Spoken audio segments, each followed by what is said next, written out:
Hey, want to participate in our next podcast? Click the link in the description to fill out the Google form for the 10 men and women you would most like to see on a new era Second Chances season.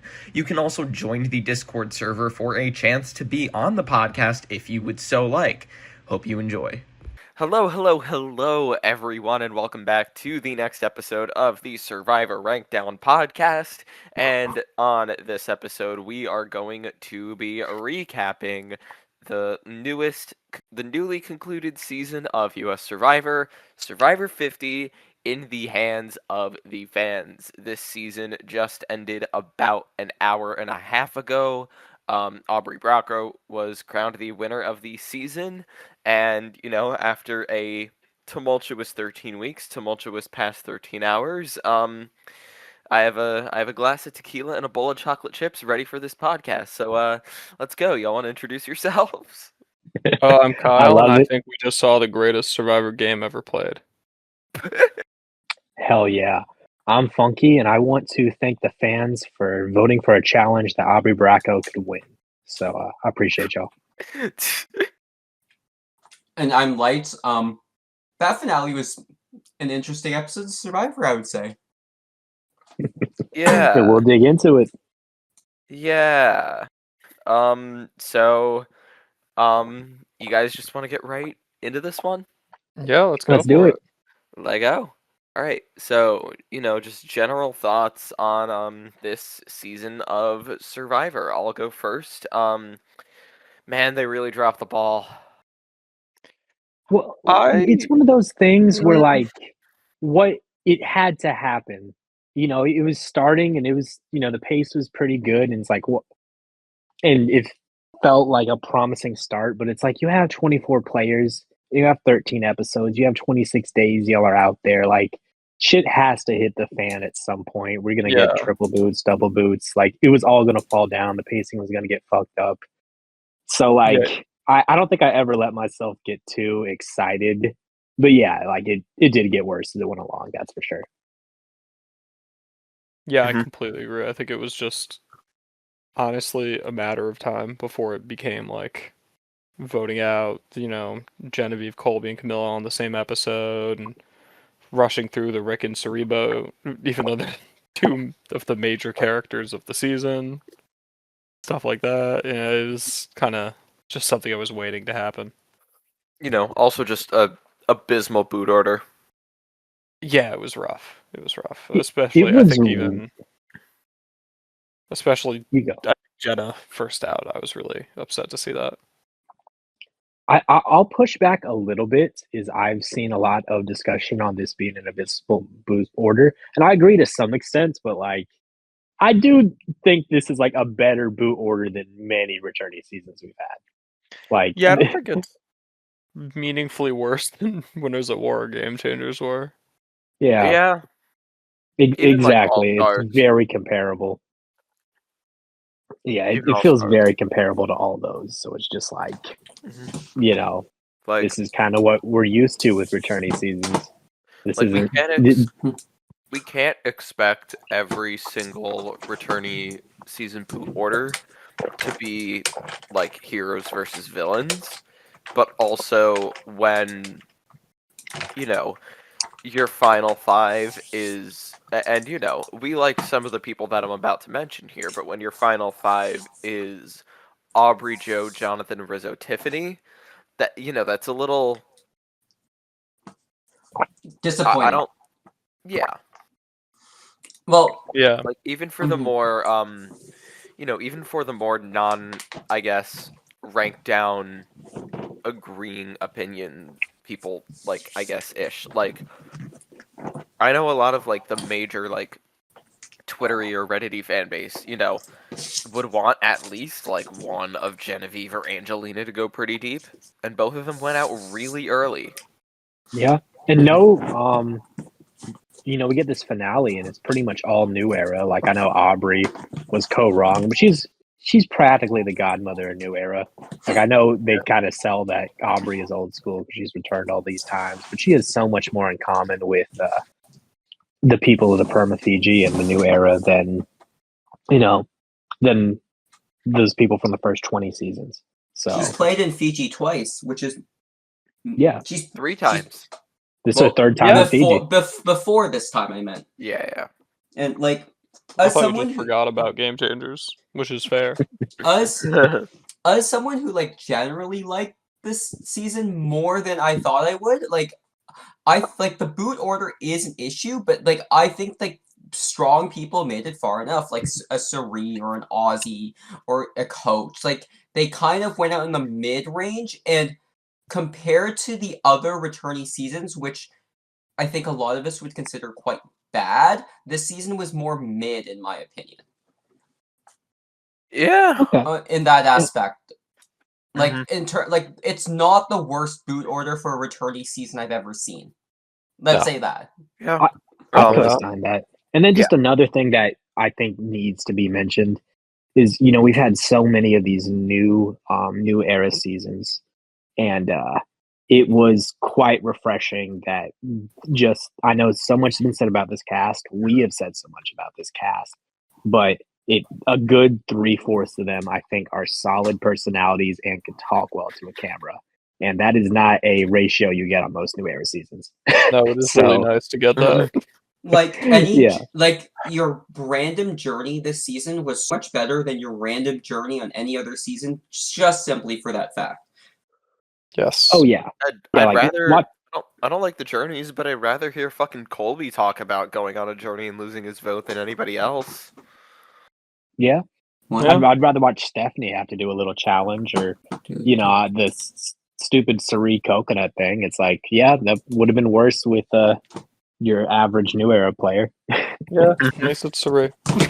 Yeah, and to give this cast a little bit of credit, I do think like half the new era castaways they cast are like the best of the new era. So Yeah. you know, I would agree like with your that. Joes, your Genevieves, your Jonathans, I think are better talkers than most of the new era, anyways. So D, Savannah. oh yeah, D You. Savannah. Yeah. Oh yeah, especially Tiffany. Q. Yeah, Tiff. I think as we'll get into, kind of proved her potential this season. Yeah. And yeah. Another a big issue I have with this season obviously has nothing to do with the cast itself. It's oh my fucking god. Just production and all the twists and the fans and just all the issues that Jeff Probst is like currently bringing to the show. It's so smart the it way they appears frame that- it, because they make it feel like it's our fault as fans. Yeah. Like this is the show we wanted. It's just like, dog, that is not it. You know, with all the leading questions for the votes, or you know, it's just not transparent. Which, like, I don't think they need to be transparent. I totally understand not wanting to let the fans run the show. But then why call it in the hands of the fans, and why blame any kind of controversial decision on the fans when you're ultimately Yeah, just doing what exactly. you want to? So it's like, Just don't own make it them if you're just feel gonna like they do it. have power. Yeah, exactly. So it makes us feel like we have a voice, but we don't have a voice. It's just like voting in real life. Just kidding. Please vote. Everyone. And also like none of the fans voted for the celebrities, like, and also just the bullshit that they brought. Yeah. It's not like even like the people that aren't ranked down. Like any super fan I've talked to, I went to the RHAP event in Toronto like a month ago, and like they weren't in love with the fans. They don't agree with us. They love like just a spoiler for later on, but we're not the biggest fan of Rick Devens or Christian. We'll get to Christian eventually, but like they're the biggest fans of very different people than we are, and they have the exact same thoughts on the twists that we do. Yeah, it feels like some of these opinions that we've been saying about New Era or in Perma Fiji for a long time have kind of become prevalent as a result for them showing up in 50 in even more maligned, extreme ways, you know? Yeah. And I think some of it is because now these consequences are happening to, you know, some of their favorites instead of just, you know, random bland New Era person that they don't care about anyways. But yeah, it's interesting for sure and worth noting.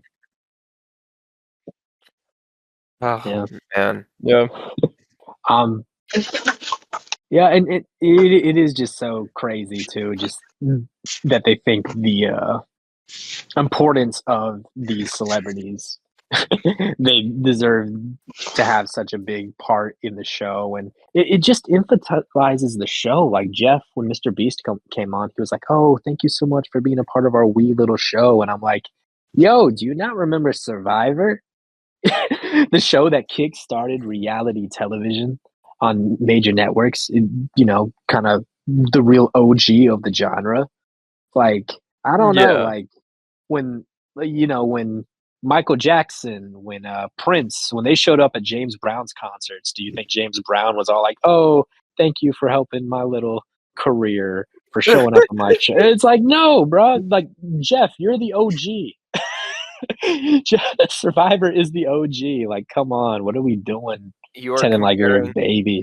So you're saying you're actively comparing Jeff Probst to James Brown? Yeah. They both the hardest working people in show Wow. business for sure. Yeah. But yeah, so that was just frustrating as a fan of the show that at least remembers those and has a Yeah. big respect for those glory days. It just Mhm. for something that they kept emphasizing as a celebration of Survivor, it just did not feel like one.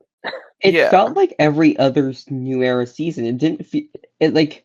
Yes, you did the things with like your Colbys on their exits, and you gave them their flowers. But like, is that all you could do? Like, Yeah. It it felt felt. like when they all voted out Jenna Lewis first and then stood up and clapped. And it's like, y'all still pushed her out the door round one.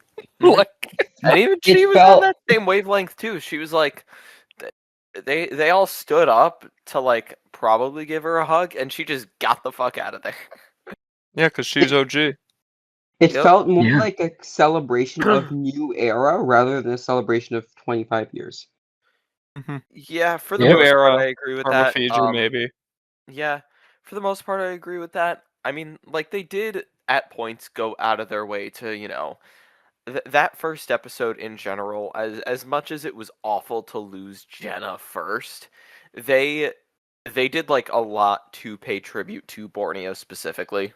So Yeah, but like that never lasted. It never like every episode felt very much of the now. And like that's not always a bad thing, but I think in this case it was. Yeah, if it's like, if you're trying to make the season about the whole show and take like a holistic view on what made the show good, you have to do that. If you're And not going to like do that, don't pretend you're going to do that. Just why bring say like, back yeah, Jenna we're then? bringing back Stephanie and Colby, but like, it's a new era season. Just Like admit it. You don't need to. yeah, well, Yeah. like overall, like I don't think it was like the worst season we've ever seen. Like I think we are making it out that, but I think a lot of our criticisms are more about the show's direction rather than this in particular was a bad season. I think the casting choices were able to redeem a decent amount of the season, but a lot of like the unforgivables of the season, I would say, are production based. Yeah. And in this, you can see it in every, especially all the seasons since Jeff Probst has taken part Hmm? as an executive producer, but especially Perma Fiji, New Era. But this season, I've seen so many people finally say what I've been saying, and other people have been saying that, wow, Jeff Probst loves to make this show about himself. Jeff Probst loves trying to sell you a show you're already watching. And I don't think there's a better example of it than him participating in that challenge. And it's so hilarious because you watch him do this challenge, and as he's doing the challenge, he immediately starts saying, "Oh, I'm gonna get on my Mike Gabler shit, and I'm gonna shout out everybody." And he does this shout out, and he makes a big production out of it. And he finally drops, and he's like, "Ooh," and you feel like you've been watching for a while. And he's like, "How long was that?" "Oh, 7 minutes. Cool." And you're like, "What? Did we watch that entire 7 minutes he was up there?" I think Does we that felt did. like Yeah, fucking I forever. genuinely think we watched that whole 7 minutes. Yeah, think we before they watched said over that, I half. thought he was going to say like 30 minutes or something like that, you Yeah. know, like they normally do. They edit those challenges down that lasts, 30 minutes, an hour, 2 hours, whatever. They edit it down to a handful of minutes for us. But no, it's like, okay. Yeah. Like, And the rap. We didn't even mention that. It's been so long, people forget that he rapped. I completely Oh forgot God, he did We rap. all need a rap snap. incident. That's another sip of tequila and a chocolate chip. Ay, ay, ay. So yeah, I know, like we were saying, we have been pointing out a lot of flaws on the show. In the direction of the show, and it's scary direction it's going in, and I know we'll talk more about that at the end. But I'm not excited for the about open a era. all I'll say is that I'm. We will. well. We will not Let me say while anything you think negative of about a I single think member of the cast. We will talk correct. about how much we love all of them. Correct. No, of I course. am. Well, yeah, that's the Listen, casting philosophy. listen. Is everyone While here we're is here, supposed to have fun? listen. While we are here, I will preface by saying, It's all personal. should yeah, no, should anyone possibly be listening, etc., etc., etc. Obviously, none of this is personal. I'm sure you are all lovely as people. We are just exclusively talking about the Frankenbited edited versions of you that appear on a CBS television show.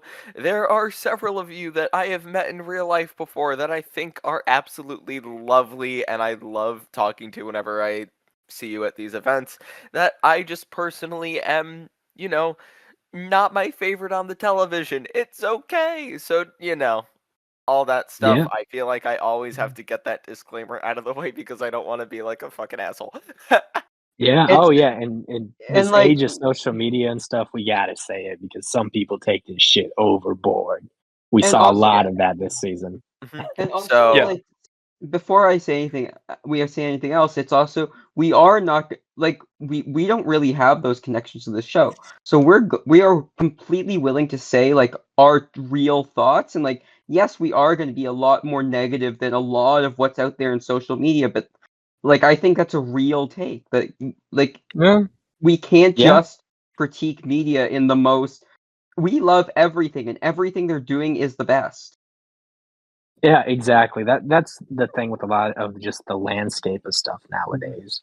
We're not getting any exclusives or anything off this. This isn't our livelihood, so we're gonna be honest. yeah, And like we've been doing these podcasts very infrequently for about a year. I don't think we've hit 30 subscribers on the channel yet. So, so please listen, subscribe. A, please subscribe. B, this is pretty much just for the love of the game. So, Yeah. And with that, this I'm good to get to the characters unless anyone else yeah. has anything to say. Mr. Beast! Mr. Mr. B Beast! should have been on the cast. They should have just said fuck it. They should have just done 23 returning players and also Jimmy Donaldson. I think that would have been absolutely fucking hysterical. That's Yeah, Donaldson on the cast. Okay, so yeah. yeah. So we've done 2 podcasts on the cast already, so we're not. There's no reason to to dive deep into the whole thing. But again, as I Yeah. said, like a lot of these people can talk to the camera. Are there people we would have preferred to see? Yes. Are we going to do a Romantic. podcast about that shortly? Yes. Yeah. But Yeah. also, like these people can talk to a camera. The cast overall, I think, was the biggest pro for the season. Yeah. Yeah. I know a lot of people think this is a really bad cast. And Mhm. there's definitely things I would change about it too, but for what it is, I think there are worse casts that could have been made. And we actually got kind of lucky, like in the sense of what casting choices were realistic. I think we realistically got one of the better casts we could have. So I'll give it that. I would have to agree with that we got it could have been so much fucking worse, and I was anticipating that it would have been so much fucking worse. I was expecting the most like old school player they'd have to be Aubrey or like Rick Devens. Yeah. I was expecting. I thought Sari was going to be the oldest one. Yeah. But still, I was. Yeah. And we got Colby. Like, Yeah. We Jenna, got Jenna. Colby. I mean, it's unfortunate that Jenna and Colby didn't make the merge, and Stephanie didn't get all that much of an edit, but listen, we got to see it's him. The editing is The editing certainly a isn't the factor cast, we'll yeah. talk about. Yeah. well, I feel like we should just get into the cast right now. We will talk Let's about my do it. issues with the edit, especially when we get to Tiffany. But all right. So let's start out with. Is this in order of who's? This Like, is I don't know. for what we do on this podcast. For y'all that don't know, the four of us have submitted a list of our characters. 24th being our least favorite on the cast, first being our most favorite. We take the numbers, we average them, and we are going to go from our collective average least favorite to most favorite. So this number 24 will be our least favorite on the cast. So Yeah, let's Correct. hit it. we also did record a podcast prior to this, like around the midway point of the season. So we will be focusing more on those characters that I would say left in the second half of the game. Yeah. Correct. Yeah, that's a good point. Because we hit pretty much. We hit the entire pre-merge, and I believe we hit D. I think so. All right, Yeah. and let's get started with the character that we averaged out as our least favorite of the season, That makes sense. Rickolas Devins. Damn, Mike, you got him 23rd? Okay, Mike, as the Well, I super mean- fan of Rick Devens here, what's the defense?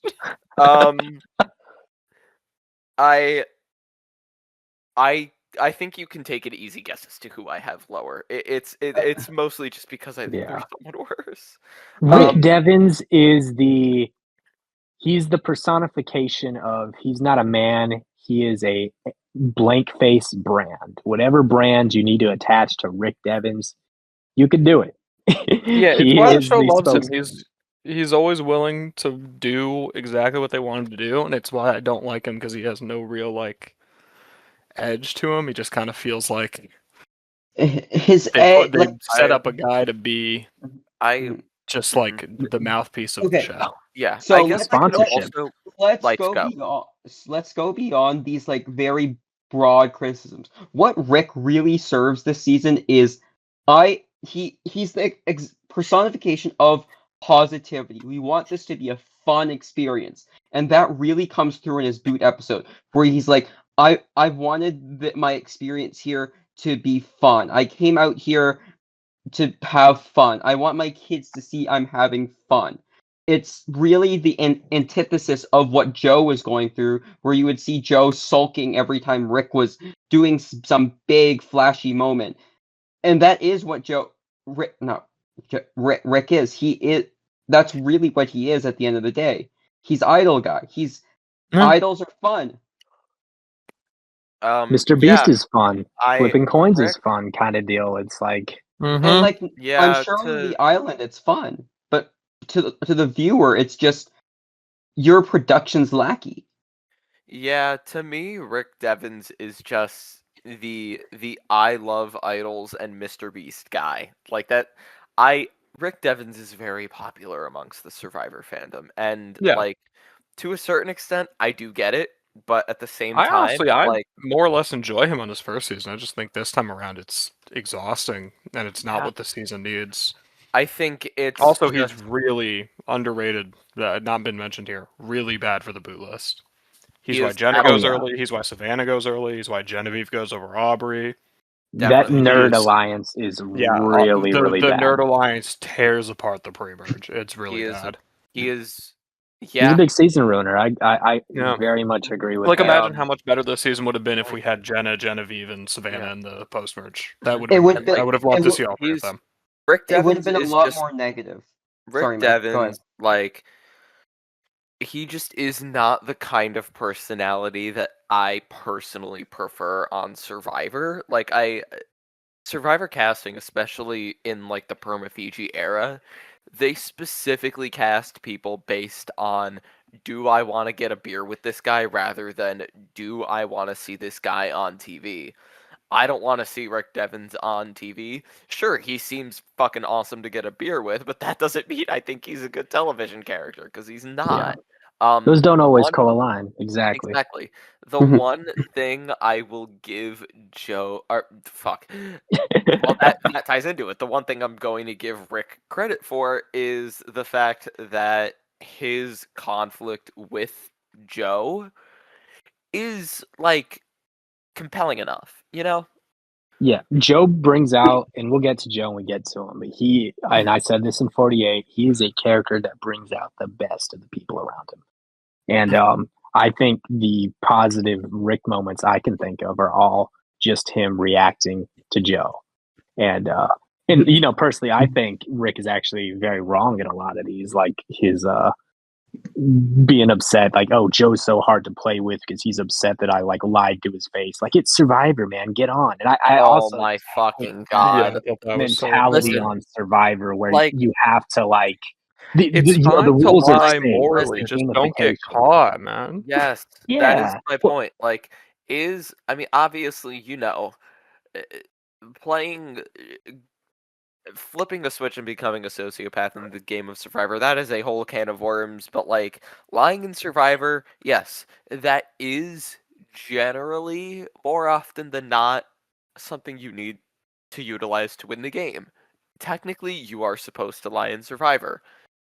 Don't fucking get caught stupidly on day 5.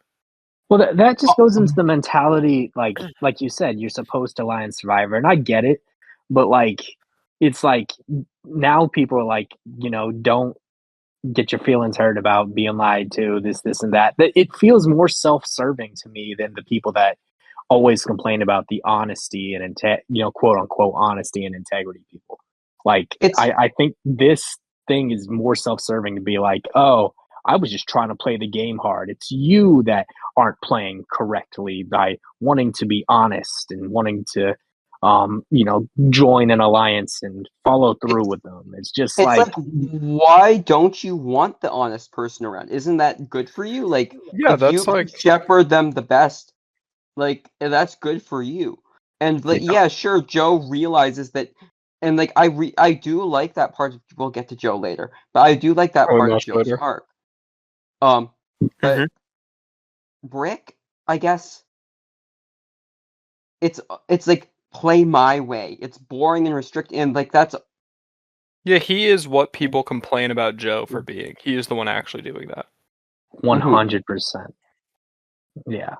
It's just so annoying and so self-serving and just way more judgmental in my opinion than anyone in the honor and integrity thing doing to an extent. But yeah, especially it's like, dude, you just told a stupid lie for no reason, which Rick Devens isn't a good Survivor player. I think this yeah. season proved he isn't a Well, good Survivor player. Yeah. The And fake idol thing was a ex- big nothing oh, burger that that everyone was saw through still immediately.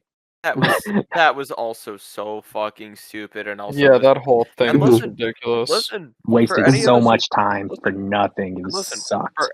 for any Survivor players that aren't gonna really like to hear that we don't think Rick Devens is a good Survivor player. You know who doesn't think Rick Devens is a good Survivor player? Rick Devens. Oh yeah, he'll be the first to Rick say it. Rick thinks he's too loyal to like his nerd alliance. He thinks that like he's too much into the fun stuff. That's just like, yeah, like I have nothing Yeah. against having fun on the island. It's just like Rick's brand of having fun isn't what I want to see. Like Colby's Yeah. like, I want to explore the island, and I'm like, sure, go off. Mhm. But Like like, there's Or we'll finding get to yourself or something, but Rick is yeah just we will force positivity for the sake of positivity. And yeah it's, hmm you know, maybe it's admirable in some sense, but when it's just always going, yeah, on Survivor, like the yeah fucking Kool-Aid man, mhm. like he always says, it's just like, man, like who cares? You're just yelling to yell, yeah man. like Yeah. we said this about or not fucking Colby had said during his boot tribal that playing 50 for him was more fun than playing Outback. And like I genuinely buy that coming from Colby. it feels like Rick Devens is like, I'm going to make this so much fun. I'm going to make this so much fun, and it does feel like it leans more on the I want it to be fun for TV side than I want to make myself I want to make myself have as much fun as possible to not think about the fact that I'm starving. But We get the Rick Devens dance or whatever, that episode after he does the idol shenanigan, the Mr. Beast thing, and it's just listen, come on, listen, That like at was the water well or listen, whatever. I was listen. like, they say this show is made for kids now. Probst has openly said that, and Rick Devens is a huge Exhibit A. Yeah. Yeah, he's someone Listen. who I think serves as a constant reminder that the show is mostly for kids. It's like, Listen, Yeah, I he, take the he Rick could be on Devens. Sesame Street and he'd be good, And Listen, I love Sesame Street. That's no slight. listen. I take the Rick Devens dance over Gabe Ortiz. eh, and on that note, I think we're good on Rick Devens. Anyone else Yep. have anything else? Let's not bring up Gabe Ortiz again. he'll be back though. So for like 54, we'll have to. Yeah, you're right. Let's, for the next however long this podcast goes, let's leave that topic for later. We'll leave that in Baltimore. Let's see who 23rd is. 23rd, I'm going through this blind. I don't know what the ranking is personally, but I'm going to guess that next up is Aubrey. What do you know? Yeah, makes Yeah. sense. Okay. Our Okay, winner. let's start positive. So positive. Start it, Lights. I was positive I glad. did not want her to win going into this season. Listen, Okay. all I will say is I'm glad that someone that is not New Era won. That's it. Okay, I the will pre-merge- also the only Yeah. other thing I will say is that we are all going to have a lot of not excellent things to say about Aubrey Bracco 4.0 as a television character. So let me preface this. I have said a lot of shit about Aubrey this season. I met her in real life a couple weeks ago. She is a sweetheart. So I feel really, really bad when I am going to say what I'm about to say. She was so not. I just could not watch her this season. She just She was clearly- depressed. She was depressed. She just total whiplash with the rest of the season. Oh yeah, there was just a tonal dissonance the entire time. Well, with yeah, it Aubrey was all versus what they're trying to do this season. She just does not have it anymore, really, as both a television presence and a player. So fucking of course It's she really wins. funny. She finally gets her ring, and it's like she doesn't have it as a player anymore. So It is like, it is so funny. Mhm. Like it's I think funny. this is basically just what her game was on Game Changers, except it worked. To be Yeah, honest, yeah. To be it's fair, funny. yes. It's funny that she literally stumbled ass backwards into the title of the 50th Survivor winner, being a multi-millionaire and winning that fuck ass technically car 48th Survivor winner. until But yeah, until you think about it for more than 5 seconds. Well, just to get into the nuts and bolts of it, like her pre-merge is all Genevieve's out to get me. How do I save myself? She's on she's on the outs, and if Genevieve doesn't go, she probably does. If Genevieve isn't the most swap fucked, idle, twist fucked person I've ever seen, Aubrey goes. And Oh then yeah, Aubrey Yeah. doesn't go to a single pre-merge tribal council, and that kind of lets her win Survivor. Oh, And- hold on. I have a list of things that indicated the fact that Aubrey's win on Survivor 50 was just complete luck. There are a lot of things that contributed to Aubrey's win that did not involve Aubrey at all. Let's go. So, Amanda Kimmel drops out of the season 6 days before departure day. Kyle tears his Achilles. The whole Billie Eilish fiasco. Q getting swap fucked. Genevieve getting swap fucked in the whole Blood Moon thing. The Tide Destinies twist where Coach and Chrissy go. Steph completely destroys her game on the fly. The whole Ozzy situation. the fact that Suri and Tiffany were still in the game and were just too threatening to keep around. The I fact think that Rick Rizzo, not fact that losing the coin toss is pretty big for her, because yeah, then yeah, that's a that too. person she was kind of Goddamn, working with that Mhm. sticks around a little bit longer. that too. Goddamn. The fact that the man, the myth, the legend, RAZGOD Riz God Baby is complete supreme dog shit at making a fire. And the fact that the two people she was sitting next to was someone who was perceived as a crybaby and someone who was perceived as, many not excellent labels that I As think, a bad dude, yeah. as a Yeah. not great dude, which is not touched upon during the season. It's just Probably right. fairly. It's Like, Yeah. there's no reason to fairly touch upon yes. it. Did you touch on the fact that the fans had to vote for Samotion to win, being an immunity challenge she could Yeah, practice? that too. Yeah, she Because bought. otherwise Oh my she's god. definitely. Oh, That is god. insane. They showed the Etsy thing on TV. Yeah. It's just so Carson, lame that Garrett, Survivor Carson, could be Garrett. such game this way. Like, I know it Mhm. can be to some extent, but it's like, don't show it on the television. Don't break the illusion. Like, the Yeah. illusion is that they're on a stranded island. And if we're a show that prides itself on how unpredictable it is, they love doing shit like this. It's like, come on. Oh, and It's just another such a tonal disconnect. beyond the And gameplay. Yeah. Go. before we The move from the gameplay, I do Mhm. want to say I don't necessarily think it is a detriment to her character that she Oh just yeah, got there's left behind. terrible That's Survivor players that I love. Like Mhm. Fabio's one of my yeah, favorite winners, and he. I mean, two people need to quit the game in the same round for that guy to win. So yeah, Mhm. yeah. Yeah, We're not a Uh, gameplay oriented podcast, is what I Mhm. just want to say because we it just is. listed a but bunch I of reasons why we think think it Aubrey makes her win played feel bad. frustrating, especially when it's not set up very well in the narrative. The Seeing fact like, that it's oh, and Yeah. she just got really lucky. It's kind of like, Mhm. the fact know. that Yeah, that's where we that want to hit the on. the fact that the narrative doesn't support it, um the fact that she just again Mhm. does not have it on TV anymore. The fact that she just clearly was not ready to be out there, Mhm. considering that she was only put on the cast a mere like 6 days before going out there. Yeah, she has like a Um, newborn son too, right? She has like a baby.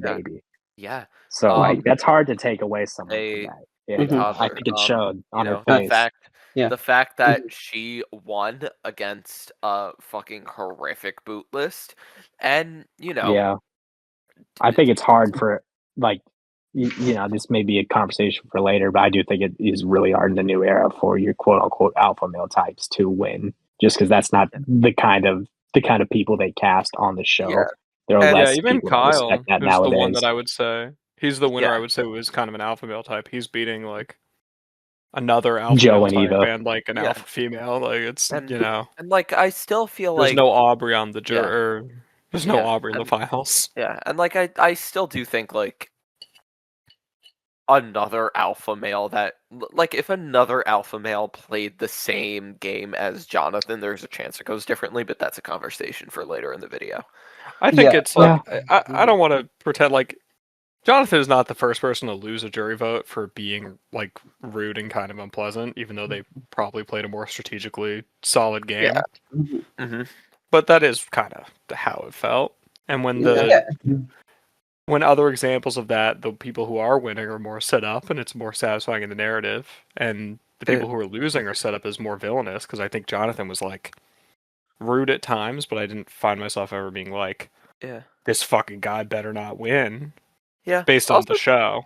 Also just the fact It's just, that also just the fact that like it's season 50 and the winner of the season is someone who it just doesn't feel right. Like not Yeah. even that it's Aubrey herself, it's just the fact that she had the season that she did. Like Mhm. if Aubrey had what she had television and game wise on Ko Wrong, and she still didn't have the greatest game ever, but she did win, I would find that way better than again her just clearly not being right in a way out there, Okay. Like give like Mhm. even if the season goes the exact same, you give Aubrey 2 more weeks to prepare from being away from her family, and she's probably a better character, Loki. I But also think like there's so many weird things. I feel like they don't give her credit in the Genevieve boot, even though her main storyline up to that point was her rivalry with Genevieve. And it's like, if this is your winner, you need to like treat the storyline with some care because it matters. yeah, Mhm. She that forgot to you use the know. idol. that It was was ridiculous. I forgot. Silly. I also the So complete lame. total like her edit has 3 distinct sections with 0 flow between each other. It's This conversation Part started with one. Light saying, "Let's say something positive first." Alright, guys. So Part 1 is I the would.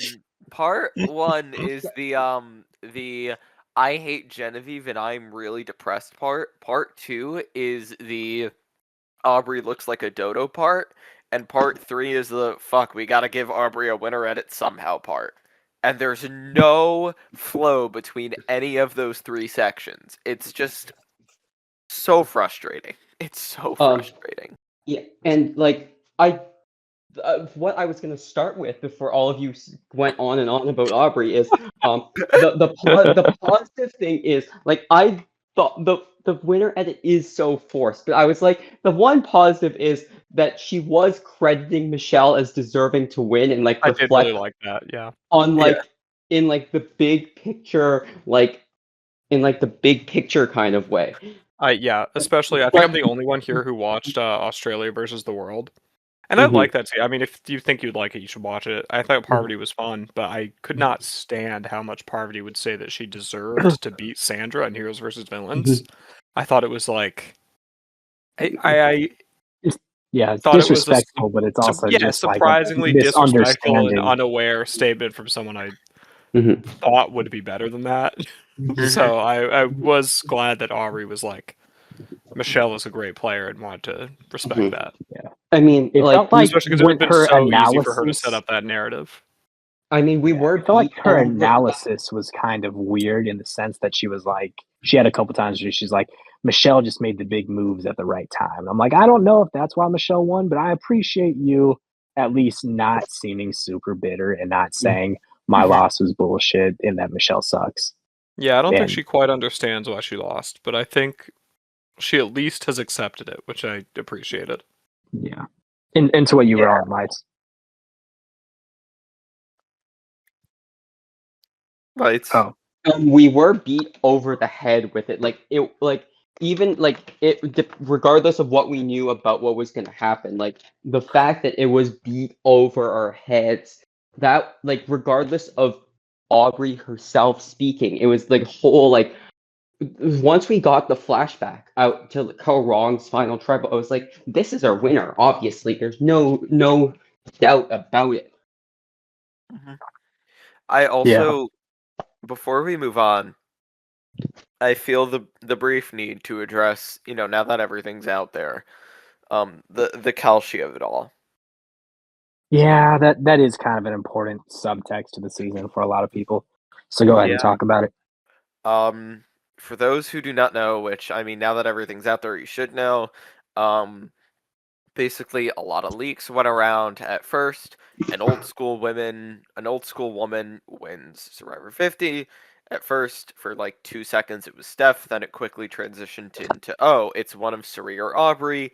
More sources were saying Aubrey. Months before the season even began, the Kalshi odds for like the online gambling site odds for Aubrey's win shot up to like 90%. They were there the entire season. I still deluded myself into thinking it was Suri for a while, but it became clear there's a lot of insider trading going on. Aubrey's win, even outside of Reddit spoilers and shit, was leaked by Kalshi. Yeah. I think that a And lot they were of, pretty much right the entire time, all season. yeah, a lot of why Aubrey's win was so unsatisfying for so many people was because it was either Aubrey or Suri, and obviously, like, you know, if you're listening to this, you've seen Survivor, so you know why Suri would be like the ideal winner for this type of season. Yeah.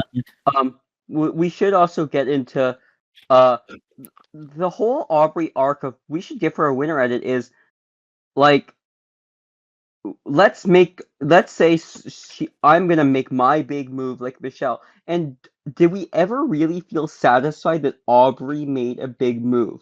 What And was her big move? I Getting them she to vote out her Tiffany at 5? no, I would say Her her big move was claim when is she, and is then when she, and possibly when she. Out Was there like an Sari. actual? Yeah, Riz God said he did that. No, it felt Yeah. no. It was when Sari got voted out. They were kind of like, "Oh, Aubrey's making a big move," and then I think Yeah. I It's one of remember those things where everyone I like talked about that really was like that. Some seemed kind of like Rizzo did that, and they just gave Aubrey credit because she wins. yeah. Well, it's kind of one of those things where Aubrey is the most strategically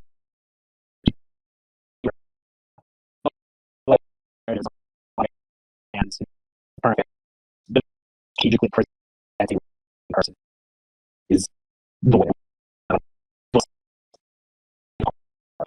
And yeah, it's like part is that things change and yeah,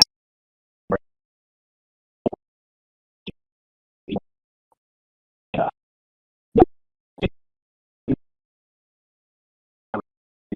it's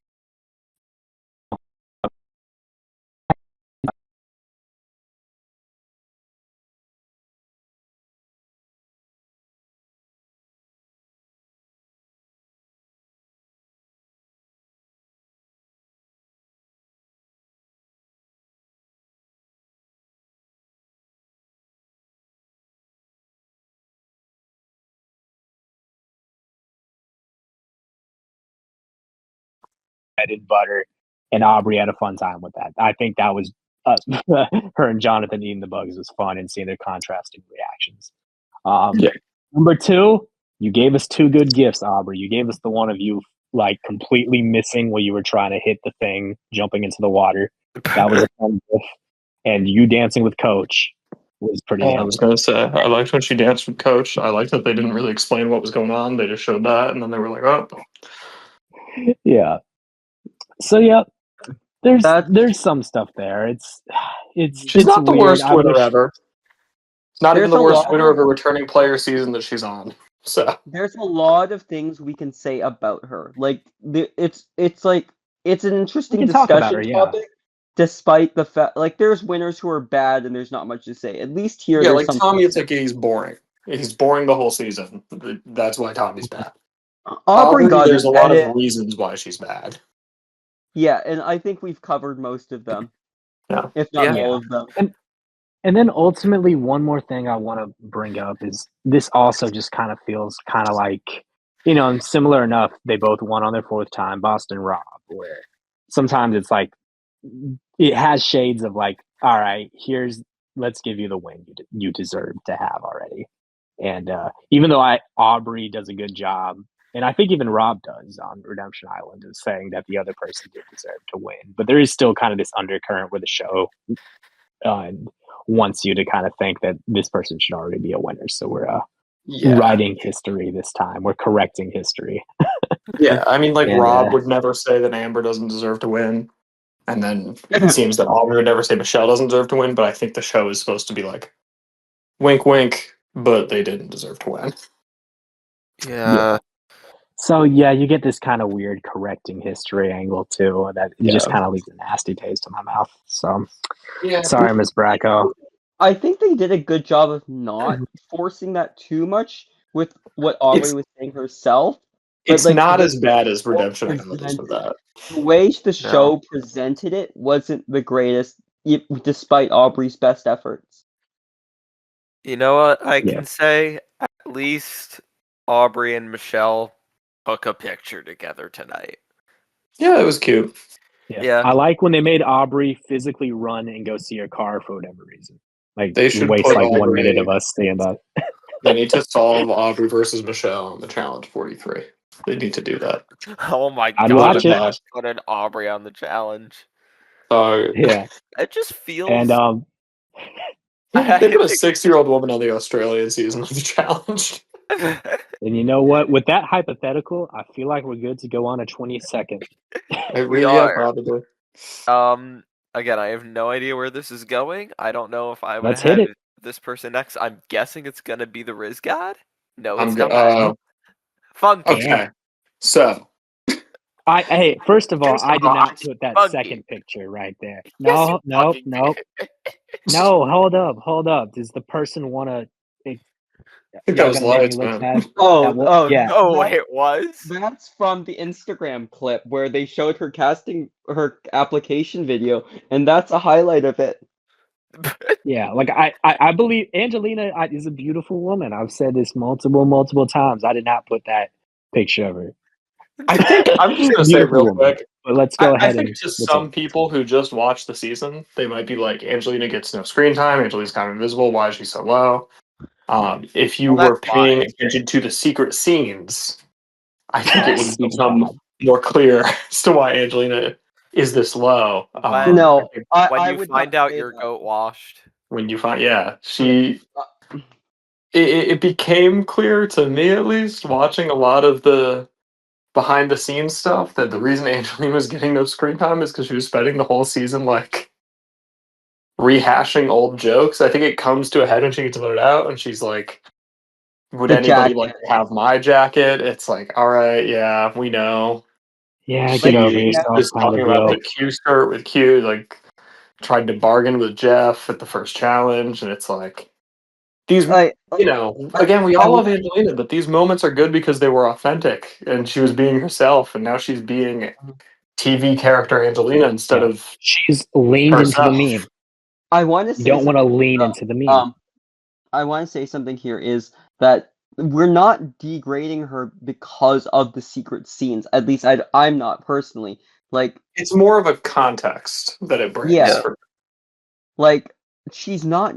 She's not like she has one scene with Emily where it's like a like genuine connection. I'm like that's pretty decent, but I think a lot of her is these random weird scenes where she's like talking about the blackjack strategy or like I know how to open a package. I get a lot of Amazon. It's these like weird one-off lines that feel a little too forced. It doesn't feel genuine, and then we just get the vote out. There's just not a lot here, and I think there are only two truly.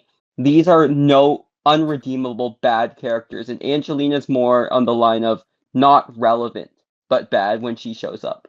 Yeah, I would Yeah, agree she's with not that. even good in the episode where she should feel betrayed by Christian, you know?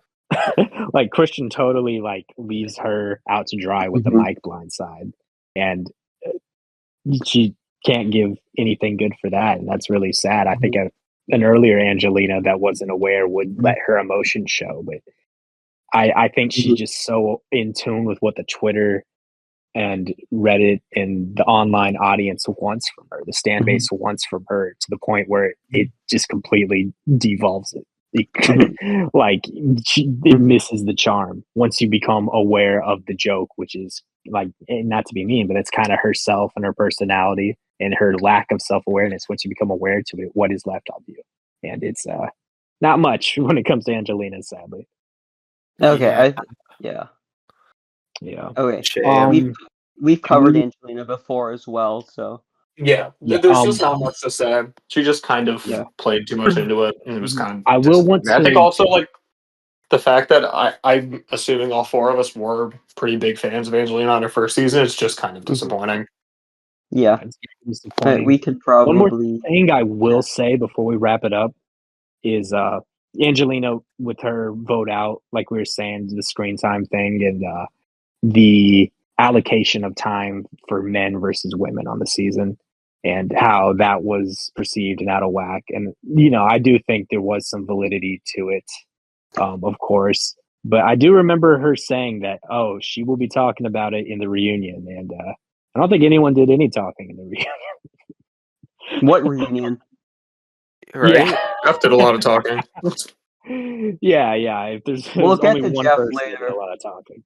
Yeah. Yeah, he's probably top So, five. yeah, It's sad to say we didn't even really get a voice for that on the show with the reunion, but oh well. There's not much to say about it. So. CBS probably might have not wouldn't have let that go on.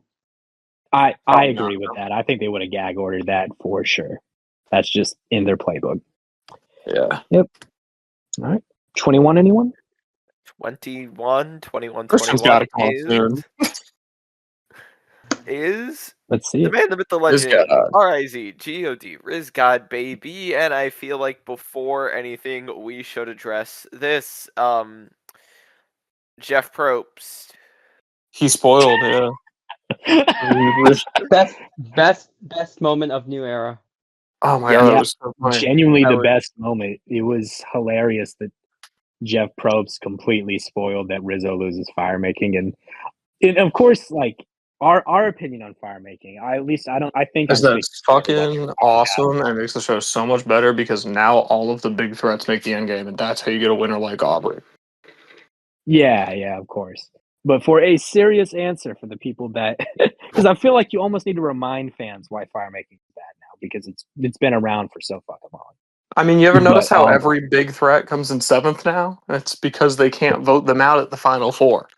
Yeah. So now Yeah, the guy you like that used to come in 3rd, and then he started coming 4th. Now it's like, who knows what the fuck they're going to keep doing to extend this thing. So we just have to vote him out in like the mid-merge, and now this guy's not even in every episode. You know? yeah, That's the issue. with fire. exactly. It devalues it. It creates this kind of fake tension in a sense. It's a very cheap way to make suspense and tension. Well, It's why what every episode is about like hammering down the tallest nail until, again, if you the viewer at home were disappointed that the final 4 were Rizzo, Joe, Jonathan, and Tiffany, blame fire making. Yeah. what that is fire why. making is what fire making is Technically, they intended to didn't do- know that there was going to be fire making until it happened. Like come on. What You fire- think You the have to fucking- play if it's a thing. You have to play for it. Yeah. What fire making is meant to do is keep the final 3, but give the winner the final 2 decision of who to bring because they like the final 2 decision. They like when Wu brings Tony or whatever. They like when someone screws up and they bring the person that eventually beats them. But they can't do that unless you're going to say the winner gets to bring 2 people, but then that's too big of an advantage that you can unilaterally vote one person out. So it's just like a whole mess of it's a way for them to merge the final 3 and final 2 while essentially creating a final 4. Yeah, I Which get is why the you're worst of all saying worlds. that. I don't know if I necessarily agree with the interpretation that they like the decision aspect of it because I think we only rarely get into the psychology and the deepness of that decision, which Yeah, we sometimes got I it we- think for a bit is with very Kyle. interesting, even in the fire making. But yeah, It was 48. it's just a second. Yeah. Yeah, 48. I think 46 a little bit with Ben Katzman, but I think with the fire making, it just truly is just a second final immunity challenge. And like, why are we watching this? And especially seasons where the final immunity challenge person ends up winning, anyways. So it's just like, okay, this is just dead air time. Even though, like Yeah. this time, I do think, we got to see, the scenes we always see of the 2 people prepping, and Rizzo sucks because the season foreshadowed with Colby trying to tell Rizzo to get off his ass and make fire, and Q saying the similar things about him. So there was appropriate foreshadowing for Rizzo yet again losing fire. Yeah. And And back so we get these scenes where Rizzo's trying to make fire, and I do appreciate the confessional of him crying about it and him doing the RIZGOD catchphrase while crying was Yeah, that probably one was- the only time I've kind of liked that catchphrase, just because it was just so fucking absurd that it's like It felt like it was not real. Yeah. he's the and like again he's Rizzo, the man, the myth, the legend, RIZGOD, Mr. Riz 6'7", tung tung tung sahur. He's he's the Gen guy. Alpha. He's the guy they put on the Probe said it. He's the guy that they put on the show to get the 8-year-olds to think I want to play this game when I grow up. And I'm sure if I was 8 years old, my favorite player ever would be Rizzo. As it stands, I think as a TV You're an character, adult. he's got enough Yeah. of that little brother charm to the point where I think he can be funny sometimes and fun sometimes, and he is definitely a better Survivor player than you would think, but at the same time, He has a fatal flaw. He has he some has very big yes. fatal flaws. He's Yes. never gonna win a challenge or fire making or a jury vote. That's a pretty fatal flaw. Those Like, are three Yeah, like- insanely fatal like, flaws, but will He's he good at in the way par? Russell Hantz is good at Survivor. yeah, He's good in you the know. way that, like, I don't even know, because Russell is at least bringing himself to the end. Rizzo's Yeah, just at good least at Russell's latching on to calmed people down. who recognize he's the GOAT. So he's Um, Philip yeah. Shepard. He's good in the way Philip Shepard's good at Survivor, yeah.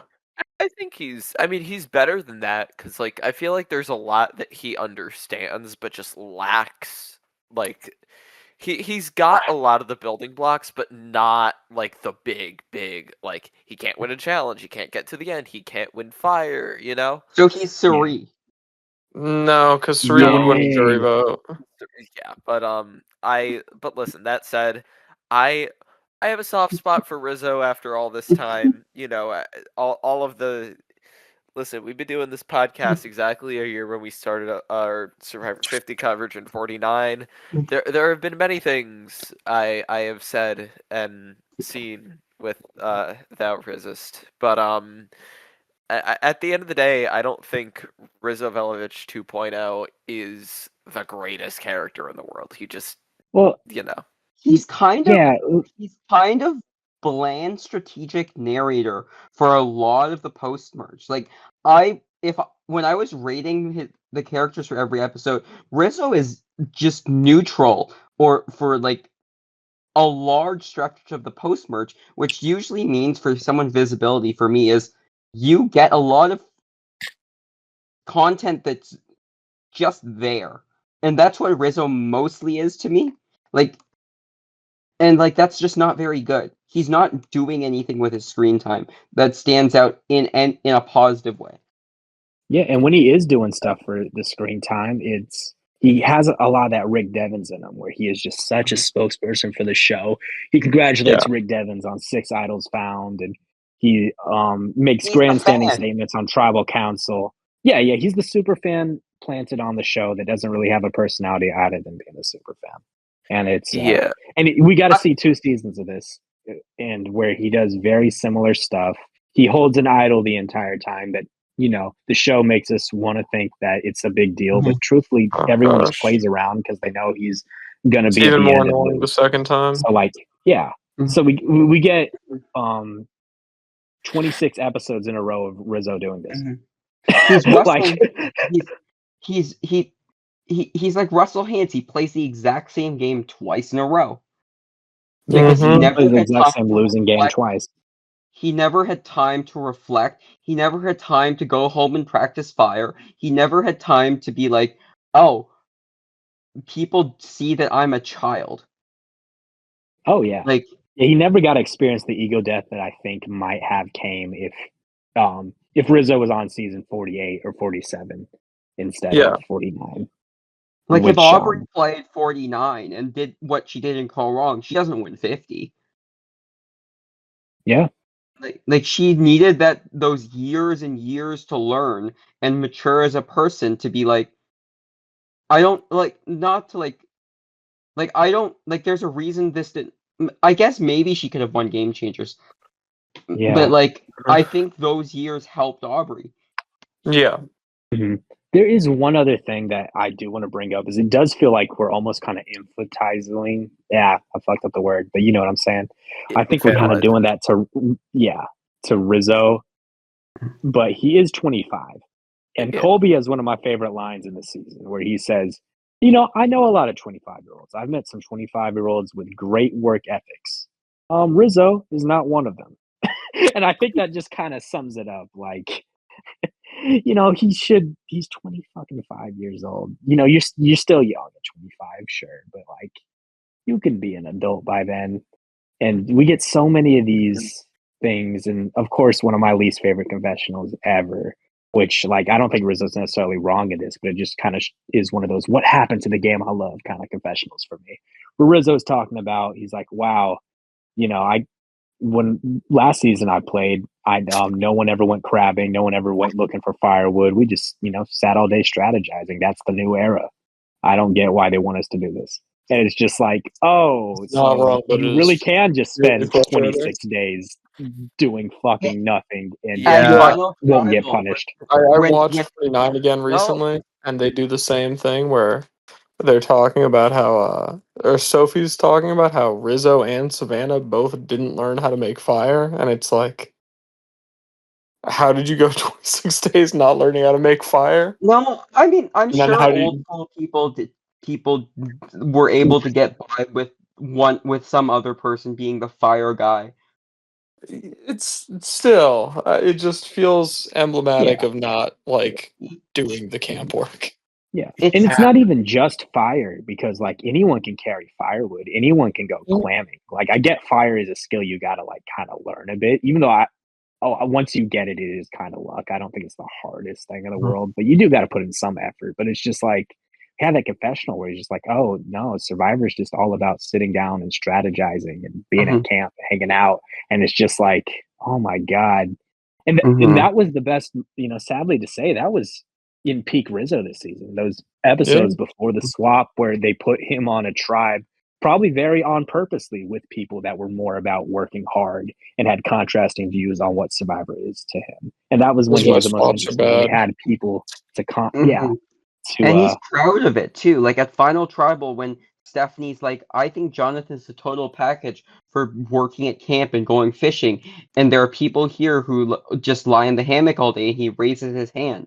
It's like he knows who he is, and Yeah. he's proud of it. yeah, and like it's okay to be lazy, but you could be When a you're great freaking character while lazy. lazy. Like many Rob of my Mariano like was like, Jed. Yeah, Rob Mariano was lazy. Sean Rector, Jed, Jervis. A lot of my favorite characters got shit for being lazy, but that was not like celebrated the way I feel like Rizzo ends up being they celebrated. were You dunked know? on. Yeah, it's a character Yeah. flaw. Mhm. It's Well, I good. think Rizzo here, they tried to make it a character flaw, but like it's in that new era way where it's like, yeah, he probably lost because of this, but it doesn't really matter. Yeah. Yeah.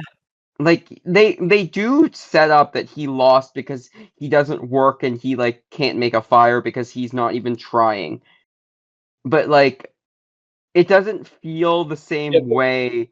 Like there are they let so many moments. Speaking of not trying, I there are so many moments this season where there will be like, in the middle of a challenge, and it's like it's getting like down to the wire, and Rizzo will just stop trying and watch and see who wins, and it's very He's very frustrating. he is really bad at the challenges. It's Yeah, again he's all exactly what I time was just bad. saying. It's like he's not even trying. I like think that is literally he's just not I'm trying. curious how much it is he is uncoordinated and bad at things, and how much of it is lack of effort. I think Because he knows he probably Oh, won't do well, so he doesn't try. yeah. like Cerie's always trying her hardest. At Yeah. least it looks like, and Rizzo just isn't. Like Cerie knows she's not going to win Yeah, no, so he's not going to beat unless Tiffany it's and Joe and Jonathan and Ozzy in a unless challenge. it's a But like, Yeah. straight puzzle. Cerie's not going to win it. well, even if it is a straight puzzle, she's like, She she's can not the best at puzzles. Though she's not at going to beat least Christian in a puzzle. she has a chance in a straight puzzle. But Yeah. yeah, She can flip coconuts. that's true. If it's flipping coconuts, she'll win. Well, would Christian beat her at flipping coconuts? Or well, not Christian, but Yeah, no, I get what you're saying. But yeah, no, it's just a disappointing and Rizzo in many ways. I think Rizzo and Rick Devens are the two players to me that just encapsulate everything I don't like about Survivor. like they're both clearly having Yeah. fun. And we're not saying having fun is bad, but it's such a we're having fun to be on TV. Yeah, Yeah. we're having fun to be on our favorite television show, and To me, it I think feels it's like the show. it's not that they're having fun; it's that they feel as if they have to have fun. So everything is going to be fun because that's the way it has to be. That's how it feels to me. Yeah.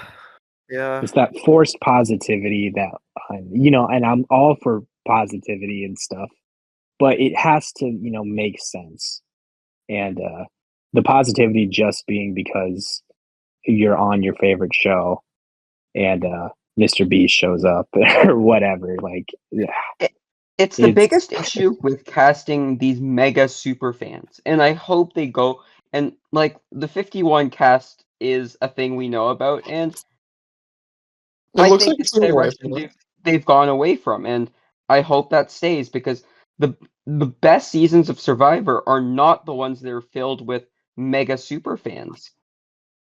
No, the best season Yeah. of Survivor, nobody is super fan. yeah. We want to see some emotion. We want to see a ray of emotion. We want to see people upset when they're actually upset. It's more interesting to see people with diverse mindsets on the game because there were these strategy bots back in the Marquesas who were like lying is okay. Yeah, Yeah. but they had to be contrasted by people that Mhm. thought differently. And that's So why I Joe think is good and that's the bread and Cole butter. is good and Coach is good. It's like the fact that that these people from different eras were brought together is one of the positives of 50, whereas a 49 that person doesn't exist. Yeah. Yeah. I'll give this to Rizzo as probably the best part about Rizzo 2.0 is the Colby dynamic. Mm-hmm. Yeah, Yeah. I We'll wish talk that got about Colby explored more. later. Yeah, which Yeah. I think the fact that happened at all is it's insane. Mm-hmm. It is just Colby and insane Rizzo. that happened. Yeah, All right. Well, Colby. I'm good to go on a 20. Yeah, me too. All right, so next up we've got Camilla, who she went out early. Yeah, That's We've all I talked I about got. will it. say about That's yeah, we've really all I talked got. about it. Camilla She for the didn't get that Blood much. Moon, she is like the only boot that feels like earned in the Blood Moon. So that's why I kind of have her a little bit higher than the rest of than Mike and Lights here. Just because it's like, Camilla doesn't really do anything good for the season, but in a season that's filled with a lot of just boots that don't feel particularly earned, at least hers like makes sense. And that's Yeah. not something Yeah. you can always say about others. Yeah. I Mhm. think the one interesting thing about Camilla in her boot episode doesn't really have anything to do with her. It's just that it's the cut from the same cloth tribal, Yeah. but that And that those are that the is three people that vote for Jonathan at the end, or like Jonathan two and of them, two yeah. others, Two of and them, two yeah. people that vote for Jonathan. Can you tell I have like barely anything to say about Camilla as a character on Yeah. 50? She doesn't get that much screen time, and she goes early. That, Yep. yep, that She those are all my cannibalizes thoughts. her tribe first and then immediately pays the price. And that is more of a storyline than some other characters get. Yeah. Yeah. she All she right. gets a reaction that makes sense. And that's all I can really say Yeah. about Camilla. Okay. Shit, that quick? Yep. Anyone else? What? Fuck it, 19. That might be our shortest segment ever. Shout out Camilla, was very nice when I met her 2 times today. We've had another 50 podcasts. This is the first time we're recording multiple podcasts about the same season. All To be right, fair. next up we have White Lotus. Yep. White Lotus guy. Filming in France, Mike I White. thought I thought he was kind of Oh a. wait! We forgot Yeah. one thing about Camilla. She's gonna be on White Lotus. She is going to be on White True. Lotus. She Her and the is goat going to Charlie. be on. Do you think Taylor She Swift's gonna be on White Lotus? she She is. makes too much money for that. Yeah, Mike Yeah. White. I think the fact that he was there was really funny. Just, well, White Lotus guy, and he once again just like seems stoned the whole time. He's always been this Yeah, awkward guy, that's even when because he was younger on The Amazing Race with his dad. He's always been this guy, and he's like charmingly awkward. He can be charmingly awkward. I was about to He say, I think just awkward. he This man made a can be. school shooting confessional, bro. He Yes, does. That is he insane. can. The emphasis on can. Um, Yeah, like funny he had abs, I guess. his boot episode's pretty solid.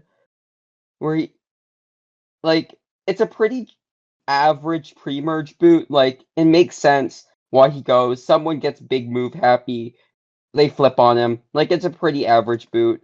He has some interesting confessionals. Yeah. I don't have a lot to say about Mike White, to be honest. no. His best content is when he's reacting to Coach. Yeah. I don't got really much else to say about Mike too, and what I do have to say is just blandly negative. All right. He's not good. I liked his boot episode. I think I'm more positive on Mike than your. Yeah, than Yeah. my 18th ranking would suggest. He's. I don't know. He's a little. Yeah. Funny. All right. Like So I we can go with guess. 18. All right. Next up, Hubicki. There he is. Ooh. So we got to talk about Just these as scores obnoxious real as Rick quick. and Aubrey. I thought he was horrible this season. I think He's. Yeah. extremely over-edited in his time in the game. I mean, like, by the end of the season, I think he still had the most confessional time, even though he comes in 11th. Let me Okay, check. that is a Same confessional problems fair with Rick. complaint. Same I- problems with Rick, where he functions like a mouthpiece for the show. Same problems with Rick, where he's totally poisoned for the boot list. I think he also suffers from the Angelina thing, where he saw what made him popular on his last season and just leans hard into that instead of being a real person. There's a reason he wears the same shirt every episode in the jury, Yeah, on he Jimmy goes Fallon, back. on the finale. Christian. I heard this recently. He went back knowing he was going to finish. He's going to start filming season 50, and he got the same haircut he had on David versus Goliath. Boss. He wants to Yeah, be fucking he- on Aye, aye, aye. Scooby-Doo. Yeah, It's ridiculous. he gets 11th place and gets the most confessionals of anybody on the entire season. Yeah. Is he overbearing to a degree where it's exhausting. Is he overrated? Yes. At the end of the day, do I still like Christian as a personality 10 times more than Rick Devens as a baseline? Yes. And that is why I have him at 9th and Funky and Kyle have him at 22nd. I think feel like Big Bang Theory, dude. I just can't deal with them. I'm more Bazinga. with Lights on this one. Like, I still Yeah. like Christian. I still think he's Mhm. charming. I still think he has a fun personality. I think he's super Mhm. duper likable. Again, just the more he stayed, I feel like the more he overstayed as Yes. well. And his I- boot episode, just like 18 fucking confessionals. Like, chill the fuck out. His best content was, I would say, in episode 5, where he's dealing with Ozzy and the blowout from the mic vote. The whole the apology, the non-apology. I would say I would credit a good amount of that to Ozzy, but I did like Christian reacting to it. Yeah. Or like Well, in- just to comment on that scene really quick, is it's one of those things where it's like I like it, but then he has to go bring up other things. He's like, "Oh, am I just like Cochran?" And he sets up a Cochran fucking Yeah. flashback, and it's just like, dude, I don't want to watch fucking Cochran. I want to watch the people on this damn season. Yeah. I think overall I like the interaction enough. I like that it kept going through. His worst scenes were with Rick. I For like sure. Christian. I like Christian Emily as well. Like that Emily kept being a bad Survivor player. And even that Christian gigantic Jimmy Fallon episode. I would say I'm mixed on it. Christian being the one to do it, I think was good. Imagine Rick doing it as a comparison point. I don't think there's that much of a degree of I think it's the separation, same but like I thing. get, I mean, like, I'd even rather see Christian doing it Christian. was good. Imagine Colby I doing think it. Is what Christian I would can. say. I like Christian talking to the camera. That's pretty much the be all and end all difference between our takes, I think. Yeah, it I think feels so Christian like voting for himself was factual. funner than I thought it was going to be, but it's still just like, what are we doing, It's a man? production gag. Yes. Yeah. It's And, overcomplicating shit for the one more sake of thing. overcomplicating shit. I did like that he brought up relating stuff to having a kid now. Like, that is sweet. It feels Yeah. like something that just kind of dropped. Like it was a thing in the first few episodes, and then it just wasn't. I don't know.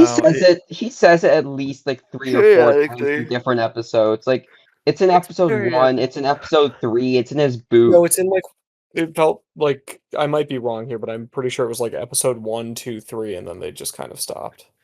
until his boot episode. I think that's what it Yeah. was. Maybe also the merge. I think He's it was another there one. enough where I didn't think it was like, Yeah. too He- terribly. You didn't need to hammer us over misplaced. the head with it either, though. Like, Yeah. Yeah. you set it up and then he goes out with it. I don't think there's Yeah, that's fair I have enough. an issue with that. Yeah. Another thing that we have to bring up, and it's a reason I'm pretty low on him, is this show, it has to have a poop character. That's a law, I Oh. guess. And Yep. Christian Hubicki Yeah. is our poop character this season. And we get a whole scene of him shitting his pants and him making a big production out of it, including actively looking into the camera and talking to them in a scene that's not a confessional, which is, always off-putting. And yeah, it's just like, it didn't have to be like this. Why are we getting like 5 minutes of some dude shitting his pants and having to keep talking about it? It is Like, I'm it just not. keeps going. I thought it was funny. Like, maybe I'm crazy, but I thought it was funny. And I'm not above like fart poop humor every Mhm. once in a while, but it's kind of one of those things where it's like, you could cut that scene and just make it a minute instead of like 5 minutes. You could have Yeah. Christian say, "Oh no, I think something happened," and then you could cut to Joe and Emily laughing their ass off, and Christian scurrying away, and you get that shit done in 1 minute. Kids are laughing, make it you know. scene. And Yeah, or I mean, make it a secret scene, but like I get it. They're trying to make this a kid's show, and poop humor goes well with that, and it goes well with plenty of adults too. I don't want to. maybe I'm a child, but like, I liked Sage last season with it. Well, not that wasn't why I liked Sage. Like, I've never had an issue with it so much. I don't really have like that much of an issue with it. It's just the fact that people have like talked the Christian shit his pants thing to death so much that I'm at the point where it's like, okay, yeah, I get it, Christian shit his pants, like fucking whatever, man. I really think Christian shitting his pants is all that much worse than every other Christian scene. I mean, Yeah, It's kind of par for the course. he shit his fucking pants. Him and Rick, Yeah. they feel like the characters that are there for little kids, and Mhm. then he does a Hey, scene that's Christian like, yeah, it feels like say it's for more- little kids. Say more Rick and Rizzo, but Yeah. All three of them. He had a lot of. He also has that thing where you see in New Era seasons when, like Jerry and All Stars is the first example of this, where they obviously have kind of a chip on their shoulder that they're the worst placing member that got brought back, and they want to beat the people they beat last time, which Yeah. I don't necessarily always think is like a bad thing. It's just like, I kind of wish they were honest about it. Like, it makes their intentions a little bit clearer. Yeah. Where, I don't think Christian plays a good game this season. I know a lot of people think he's a good player, but I think he, like, he's kind of flying out of the seat of his pants towards the end, and he gives away a lot of his control and power with the fumbling of the mic and Angelina votes, even though, he makes that split vote he wants to, but he pisses off Ozzy, and he burns a lot of his allies continuously all throughout the season. And it's he just completely spirals into total oblivion. Like, he just spirals the whole time. It is, Yeah. which like I guess I just didn't really find that captivating. But I guess I can see the angle where that is captivating. I just don't think he's the character to deliver it. And then Jimmy Fallon. Yeah, it's great that we have celebrities that don't even bother to show up on the island. So shout out to them. We'll get to Billie Eilish when we talk about a very specific other person. Yeah. Oh God. So, yeah. Sorry, Christian. And it's killing me because I remember watching it and really, just every episode it just got worse to me. Like I started, I don't think I ever thought he was that good, but I had hopes for him. I liked him in David versus Goliath. I think we've had many a nerd character on Survivor. I think Christian is one of the better ones because he isn't. I think he is who he is. He isn't. What's the word? Self-patronizing about it. So Yeah. I was hoping that Christian was going to be good, but every episode it just got worse and worse. And I know there's Christian moments that I didn't like that I'm forgetting right now, just because it just all piled up to the point I was sick of him and very much ready for him to leave. And 11th place feels like that was a very deep, deep run, which I guess it is in this season.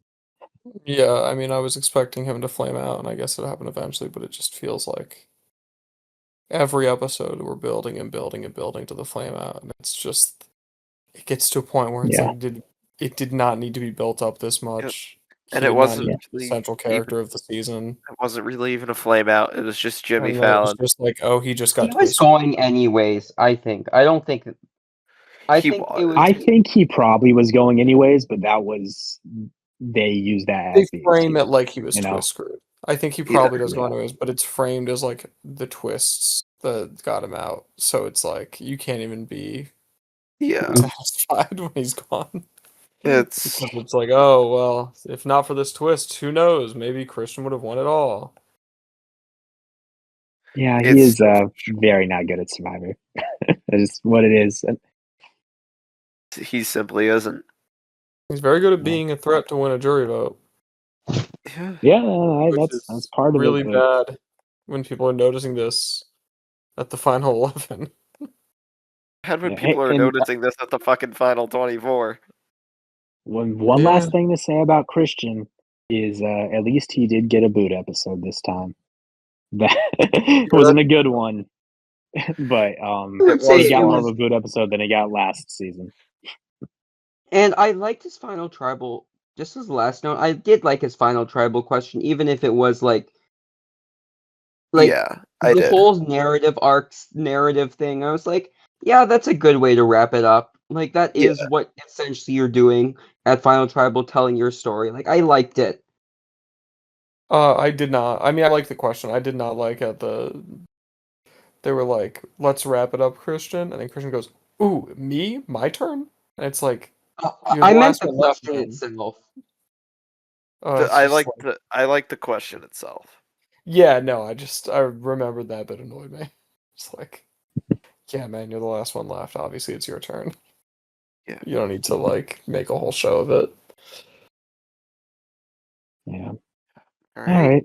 I'm good to go to 17. Me Good to go. too. And we've got Sav for that. Savannah There's- Louie, and There was even just less not to like she say. could have done. She's a third boot. second. Yeah, shows up, goes she- on a journey, leaves. Yeah. Tells we Colby she leave it liked at that? watching him with her family. Can we leave it at that?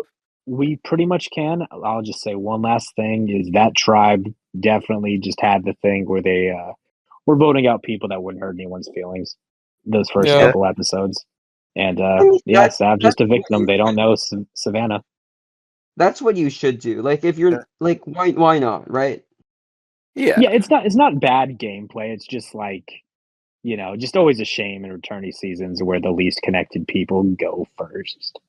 Yeah. Like Yeah. Savannah and The Jenna are least connected big. people are the most fun casting choices because it's so like Mm-hmm. Yeah, because you're people just like, who ooh, it's been a while for them, or they're a fresh X factor that they have to Yeah. play around, and it's just nope, Mhm. it's And, nothing. Sorry, the- Savannah, she got to use this advantage that we You didn't had to waste time with. So Winning Sorry, and I don't then even remember what playing, it was. winning and then playing again before her air wins. It definitely just super duper like weird and not, Like, why'd she even say yes? It's kind of insane. Yeah, if her win aired, I feel like she probably does better because Like, it's B, not a very strong win. Um, like she Yeah. connects to people. Like, she's a winner. People want to talk to her. yeah, yeah. No, I think Yeah. Savannah's a great player, but I think people are less threatened by like, oh, she won a lot of immunities than like this mystery winner. Because if you're a mystery winner, who knows what you did? Yeah. And especially because the truth about whether she won or not was pretty inconsistent and weird because, I don't think it was inconsistent while she was in the game, though. It's Yeah, just once the that's still trials enough Yeah, to started, leave you're a right. bad Rizzo was saying taste she in your didn't mouth. win, she was saying she did. Yeah, it was mostly just like Rizzo's trimates, and that did not matter whatsoever at all. Yeah. Yeah. Anyways. You got a bad hand. Any- That's really all we could say. Yeah. Anyways, number 16, which is and we've got a third of the way through this cast, and this is the size of the Borneo cast. Yep. And number 16 is Charlie. I like the Rizzo Charlie beef. I think he is just too like tepid of a personality to really let anything land.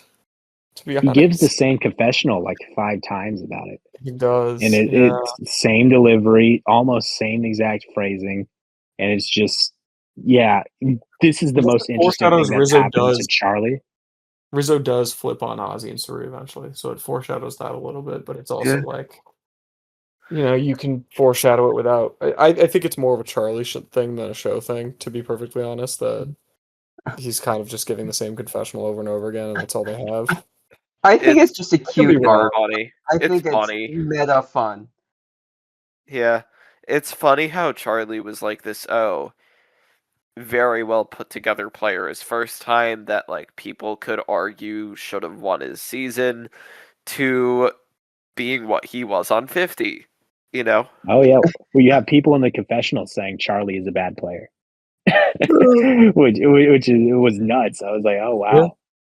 I go in there. And And it's like, he maybe was he's held up on old mistakes and Mhm. past demons haunting him, which I think could be interesting. It's just Charlie is just such he's just anti TV for me. There's no reason this guy should be on reality TV. This was best He case got Charlie. It was. I agree with that. Best case scenario, Charlie doesn't get much screen time, has like a little moment, and then leaves. Yeah, and like he got his teardrops on my guitar, Jeff moment. I'm like, That I okay. thought was fine, but like whatever. Yeah, he got to do his Taylor Swift references. Yeah. I liked when he did that fake fight with Jonathan. That was kind of fun. Yeah, me too. Rizzo got in more Taylor Swift references than Charlie did. Oh, I forgot to mention that in the Rizzo section. I liked it. I'm sorry, the worst. Liked it. Like there were seeds of interesting stuff there. It just was. Yeah. First of all, it was also weird because like Rizzo said that his number one there was Sophie, but he voted Savannah, which was like, oh, did that line up with what we just saw? But whatever. No, it was a lie. It was an intentional lie, and we knew. And I think we were told that. Yeah. Yeah. We were told that. I must have. I think so. Anyways, yeah. So yeah, it's all based on this weird lie thing too. So it just kind of feels weird. And second of all, it's just it's just a mid off. It's like I don't know, two ugly people, two ugly girls, two ugly dudes fighting on who's the better one. It's like, come on, I don't want to watch these two. I don't know. Yeah. I thought it was. I liked it, but it's what it is. It's not. It's a minor tidbit from the season. Yeah, Man, he really got outplayed by the Riz God. I think That he got is outplayed funny. by like Jonathan mostly. Yeah. Oh no, Jonathan was on the wrong side. Yeah. I was about to say, yeah. It would be Cannibalizing this alliance is why people- Jonathan turns on him. You know? Of all people, it would he got be outplayed by, Camilla. Yeah, Camilla and Suri. Yeah. Way less embarrassing. Yeah. Yeah. It is not embarrassing at all to get outplayed by Suri, and it's not really No, it embarrassing happens to a because lot of people. it's probably not really embarrassing to get outplayed by Camilla either. It's not really embarrassing to get outplayed by Jonathan. Yeah. Most of Yeah. the people on a returning player cast are pretty good at the game because you Yeah. gotta last long to get brought back. Yeah. Unless you're franchise. Unless you're Caleb Reynolds. Unless you're first. Yeah. The goat. Well, Caleb at Yeah. least made it to the Final Four on Big Brother. That's a huge fan favorite. Hell yeah. Beast mode cowboy. I think we're done Yep. with Charlie. And I think with that, Guys, yes. Let's see what Alright, so 15 next is. up we have Kyle. I feel Alright. really, really Well, bad let's for move on to him. 14. Yeah, Yeah. I think Poor guy hurt his leg. Would have I been nice if feel he stayed bad. around. Yep. Doesn't. Alright, so number 14. Wait, hold up. I have Kyle at 9. Let me get off my piece. It's not even that much of a piece. It's more of an indictment on I just don't think this is a strong cast. And Kyle is one of the few characters that I think elicited some kind of emotion from me. And I think they do a good job of making his boot off seem sad as fuck. I think Yeah. Hugh and Genevieve have really good reactions to it, and some of the best confessionals of the season are through them. And yeah, it's a fucking bummer. I think Stephanie, Colby, Angelina, they all react with the severity it deserves, and Camilla does it's not. a good, yeah, But it was it's a pretty good funny change that of Coach pace Bowser for made the medevac about themselves. Yeah. yeah. I Yeah, but for a season that prides itself on being positive no matter what, it is a nice tonal change of pace. And one of the few things I remember about this season affecting me, and that's not much I can say about this. And yeah. yeah, and Um, it seems like it couldn't have happened to a nicer guy. And I wish Kyle himself was a little bit more of a interesting personality for TV. But I think this is probably as good as a Kyle return could be. So that gets hell, him 9th on this cast, which is kind of pathetic, but sure. Yeah, like, and yeah, I want to say I something about that line too. Like, I think Kyle is. I feel very similarly to Kyle that Funky does, and I have him at 19th, which probably says a lot more about how I feel about the season as a whole and New Era as a whole than it does about Kyle specifically. yeah, Yeah, Valid. I also agree with Funk. Like- I have him 15th. Me Like, too. Kyle is my like. Everyone above him I like, everyone below him I don't like. Kind of. Actually, that's kind of not true, but Yeah. there. Um, I don't think Kyle's that good, just based on the factor he is a premier medevac. There's yeah. only so much you can do with that. Yeah.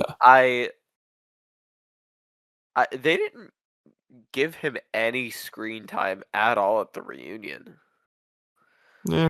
Yeah, They give he it- died. Like, oh, Just you kidding. know, Did they give any how's, pre-Jordan? how's your ankle They holding up? had a segment where they talked to all of them at once. Yeah, I'm not yeah, sure Colby any gave of him all it's Coronas. Sponsored. I Yeah. also do want to make a point that there was when he got medevac, one of us is going to win for him, and Aubrey was did Aubrey. win. And it Yeah, was the one fucking that they Aubrey. wanted to vote out. That's also so sad too, is that the most interesting alliance that was a combination of new school and old school players just totally just gets fucked between Yeah. Kyle Imagine Medevac, if you had Q and Colby losing their votes. Even Q. At least this they- season wasn't like old school doesn't have it anymore. Like Yeah. they kind of were, but like Well, you can't really do that if the winner isn't New Era. yeah. Kyle has a very good taste in allies. Yes, Yeah. and that improves him quite a bit. That really does. We'll get to a character on here that I think has a really bad taste in allies, which dooms her a bit. But Yeah. I'm ready for 14. Who knows how soon she may not be. But Could be next up, 14. I think she'll be higher. But next up is When You Find Out Your Goat Washed Part 2. I don't even Chrissy think was she's not washed. I think it's promise you, just- Chris. I like It's- Chrissy. It's so frustrating how they undermine her too much. Like, I know that she isn't the most important to the season, but she's clearly still got it. She clearly does not understand why she lost the first time. She is still really good on TV. It was still really funny when she wanted to fuck Zach Brown. Hell yeah. Like, And for several episodes, she just isn't there, which is Mhm. not great. But like even then, the most I can say about Chrissy is the cut from the same cloth thing. I think she's a lot bigger, more than that. Like, yeah, that was funny. I liked how there's Coach. Like, I like the contrast between Coach being like, Chrissy, you need to like not talk to these people, or whatever they did in the premiere, and then her doing that to Coach in their eventual boot when they get paired up. I did like that. There's Yes, she was always. I thought she was. Yes, she wasn't relevant, but she was always like a fun background character. Like in a 45-minute episode, there's always been these like back in like the first 20 seasons where it's like someone does something funny in the background, and it's not a lot, but you like them for it. And I think that's what Chrissy was here. The Yeah, Zach Oh Bagans wow, stuff. she becomes JP from Heroes versus Healers versus Hustlers. yeah, Correct. she's like a JP or a Bobby Mason. She's not Bobby That's- Mason. She's like a Bobby Mason. That's what she does. That's what she is here, and I really like that. yeah. I also think that like a big part of the reason she's not getting much is just because She goes she home with gets Coach. voted out in the same time as a much more beloved character for the show's history. It's like Yeah. if you have to choose between giving Chrissy a little bit of an under editing or giving Coach, it's like Mhm. the decision's already made, you know? Yeah. Like you're not going to not give Coach a crazy amount of screen time. He doesn't even really get a crazy amount of screen time this He season. doesn't, but like debatably he didn't get enough. Is this his lowest confessional count season ever? Maybe. Potentially. Probably. Yeah, he gets Yeah. 33 on Heroes Villains, 29 this time, and then like way more on the seasons where he has a deep run, of course. Yeah, just naturally.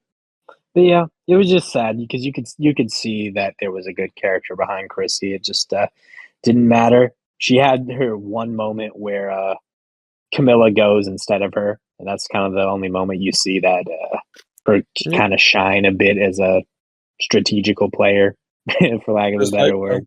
In the Blood Moon, that But was yeah. kind of hype.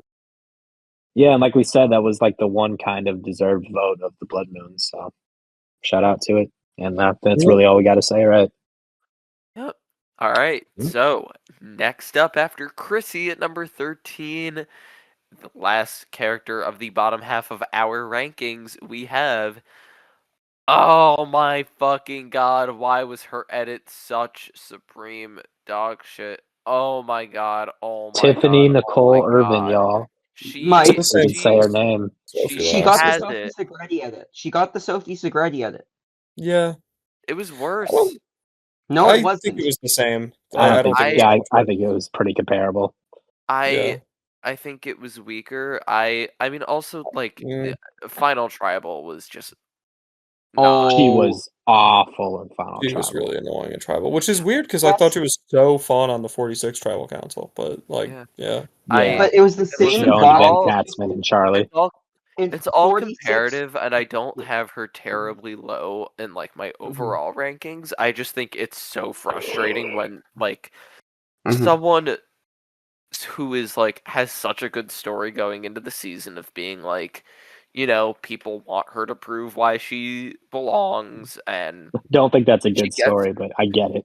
yeah, but like you know, she gets something. 5th place. She's It's a so story. rootable. She's the person you actively want to have a vested interest in rooting for, and like the show just does not support it well enough. And I think the ball on Tiffany was severely dropped. It is sinful that you give the character that you want to root for in the finale 29 confessionals across a season with as don't much screen time as think this. I think it She's is just supposed so to be the one you're supposed to root for in the finale. I think that Jonathan and Aubrey and Rizzo all just didn't land in that way. But I think Yeah, she's supposed to be I- the final boss more than like the rooting interest. but like even then That's a good way Yeah, to I'm phrase like it. The where final are they- boss. I don't like, think that where the is like she? Kelly And Wentworth it's like prove she's you deserve clearly- it story is all that clearly, jazz like- thing. Too meta and for like me. clearly like her confessionals in the beginning of the finale where she's just like so pissed at Aubrey. It's like, fuck you, Aubrey. Like, Oh yeah, that's why I where have was her this? high. Is she Where shows was emotion. this? I only have her so low because I'm just so fucking frustrated with how she was edited. And, people were making a lot of valid points throughout the season of the women getting the short end of the stick in the edit. And I think Tiffany is the prime example of just why it's just so frustrating. And, like, Yeah, unfortunately, I don't want to I mean, yeah, dock her she's for it, but it takes And stuff just from she's makes the personally, but her best feels you've been speaker. Like doing. she's it such a just good it just makes her confessionalist a too. bad character. It sucks. She is a good confessionalist. And They she's just like don't. actually like emotionally reacts to things like we saw in the finale. Like that was her best episode, like that first Yeah. chunk of the finale. And I'm like, where was this all season? Like maybe she wasn't this angry, but like there's no way she wasn't giving this after Jonathan took Camilla out. yeah, Like and I mean she did give that, like she did, like she was pissed then, and that was her like breakout episode, and then it just Yeah. kind of flatlines again. yeah, she is one of those victims of the three tribe. First of all, a couple things hurting her. The three tribe format, which just inherently means that there's going to be less screen time to go around, and if you win a bunch of immunities, you don't have a lot of stuff to react to, and you cast Tiffany to react to stuff. Is the vibe I'm getting. Yeah, she's someone who would be Also, really good to like interact with Coach, and then it's just kind of yeah, and they never have a conflict in the sense they never have to make that ultimate plunge to hell of tribal council. So like, and like you were saying, this is a very meta reason, and something that I don't think is an inherently interesting story. They're like, oh, bring back, someone who isn't really an all-star, put her here and see if she can prove herself. It's like, yeah, maybe that's cool from a meta perspective, but then at the same time, that's a meta reason why maybe they feel like they shouldn't give her the airtime because she's not really an all-star. Um, so it kind of works on both angles, and you get a character that's just very uneven. I have her this high just because I think the good stuff is ultimately what I remember. I don't think she has bad stuff other than the final tribal council. She has a lot of just nothing, and sadly, the producers set themselves up for failure by casting 24 players on this Yep. season, and someone so. has to be a victim of that. And Tiffany is probably the easiest person to make a victim of for never really having to go to pre-merge tribal and for being the smallest name out there. Yep. Yeah, it's a shame, but it is what it is. It sucks. Yeah. All right. So, we ready to go? Yeah. All right. One more thing. I do love her her immunity win when she everyone is trying to conspire against her, and she It's pulls that out. unbelievable. That is great. Yeah, yeah, because that is This some season shit. Like, is better if she beats Jonathan in that final 5 challenge. She was so close. Probably. She was definitely a half a puzzle piece away from winning Survivor. Unless she loses fire to Rizzo, or or like Joe, or Samotion. Well, Samotion, because Aubrey doesn't get put in Samotion, then the whole season gets changed at that. Or there's so many variables. It's just like who the fuck knows. But I think if Tiffany's still there, they're not going to be putting Rizzo in the fire, making to beat her. Yeah. Yeah, it'll be one of the two. yeah, but she could win Samotion. She could win fire making. against She's Joe. definitely a winner contender if she gets past the other rounds. Yeah, I don't think it's I impossible. think you're right. I think it's probably likely, but Yeah. saying it now, I guess. Yeah. Yeah. So Right. sorry, Tiffany. We do end up very much liking you, but it's Unfortunate. how it crumbled. Hate that for you. What we got from you was very good. Just it We're not wasn't very nearly good, enough, but and strong. What we how got from you Tiffany was strong. how Tiffany shapes up as a character ultimately just is represents a lot of the issues I have with Survivor editing, and the fact that Survivor editing is unfortunately misogynistic and does not put together good characters. Yeah. So Just historically. Yep. Right. So Number 12. number 12, Steph. She's another one. I just wish we got more of her because I don't think they seemed super interested in telling Stephanie's story. I don't know if her more subdued edit was the result of her controversies. I doubt it. No, They showed Jonathan for all he and whatever. Well, he got second Stephanie place. got that, and Stephanie had like actual like news reporting on it. Like she had to release an actual statement. Like I think her controversy is bigger in the sense that it hit more ears. Yeah. You had Yeah. other castaways talking about it. rant. You had major news. Mhm. Yeah, But they still and gave it her was that journey. Yeah. That journey, like super like Well, she's still on the backstory grass. She still package. goes on that journey. Yeah. You have to show her Yeah, doing the but journey. you don't have to give her the full backstory package. Yeah. I still think she's as good as she can be just because she is Steph. You know? yeah. And She can talk. She can I like react. the, She can, most of all, she can suffer so well. Yep.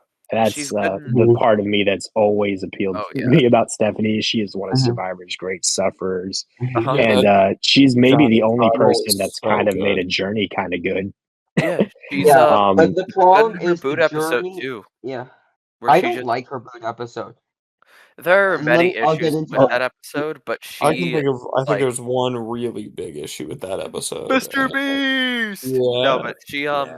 she just Mhm. completely self destructs in her boot round, which I thought Mm-hmm. was good, and I also love the I got an advantage, bitch. Like I she thought just that She kind of has it. immediately Just don't really care. just immediately just always Mm. gets dog walked by Suri. It's Mhm. Yeah.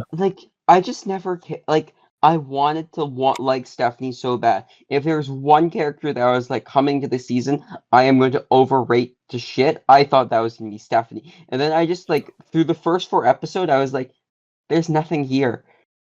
Even like then she gets a little bit more as the merge starts and whatever, and she gets her journey, and I was like, the journey is good, but at the end of the day, it is a journey. Yeah. Oh yeah, for sure. yeah. And then she gets a little bit of stuff, but she's always getting like one confessional an episode, and it's usually like narration. And it's pretty good narration, but it's not anything mind blowing. And her boot episode so is so clogged up by the Mr. Beast stuff. It's so it's just not allowed to messy, be like good when it's and all then like. It and then has to have she's Mr. so Beast. Mr. like Beast. her whole denial when Rick calls her out.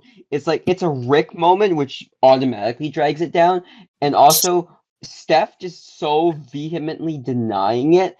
It just felt Rizzo is so bad in that scene too. uncomfortable. It's uncomfortable. Like Steph just like straight up rejecting it. Just I didn't like it. Like Yeah. maybe Oh, it and was then good. you get shades of Mhm. that at the final tribal council too, where everyone just kept trying to talk over her there. It's Yeah. it just doesn't really mesh well in a lot of those ways. She's not I she's not meshing with the cast at all. Yeah. I do think at the end of the day, most people, when it comes to Stephanie on 50, aren't gonna really remember her for anything she actually did on 50. It's just gonna be about the video. Mhm. yeah, Yeah, her controversy there. I which mean, I I've never still, seen I the video still, on purpose, but the video, I hate to say it, is so fucking funny. Mike's allowed to think Yeah, Danielle is it's Jewish. What? it's amazing Jewish, that she allowed to said think what she that. said. Kyle? I said you're Jewish. You're allowed to think that video is funny. Yes, that is true. Yeah, Just, it's like, one of those just good luck, so bitch. It is yeah, really. it's so absurdist, you know. Yeah. That's the word for it. It's so absurdist. It's just like, wow, how in What's going on with 2026 LA? could you fuck that up? You know, Yeah, how do you like you should know output better. this? Yeah.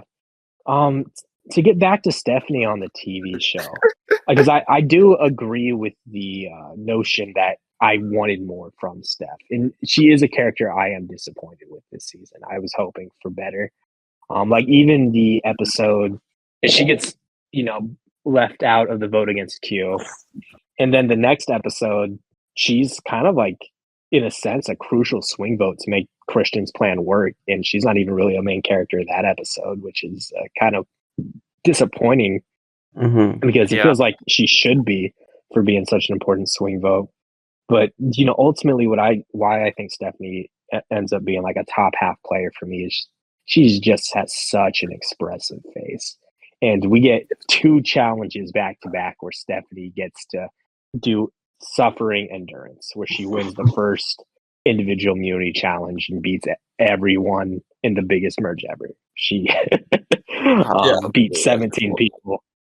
That's great. We get her on her journey, which is a journey. It's so they're not the greatest thing ever, but like I was saying, I do think Stephanie had the most interesting journey, and I think she naturally gives her a natural opening to talk about other seasons, where sometimes it feels very forced when people talk about other seasons. But she says like, "Oh, my shoulder, I popped it when I played my 3rd time. It popped out of its socket. It's never really been the same since."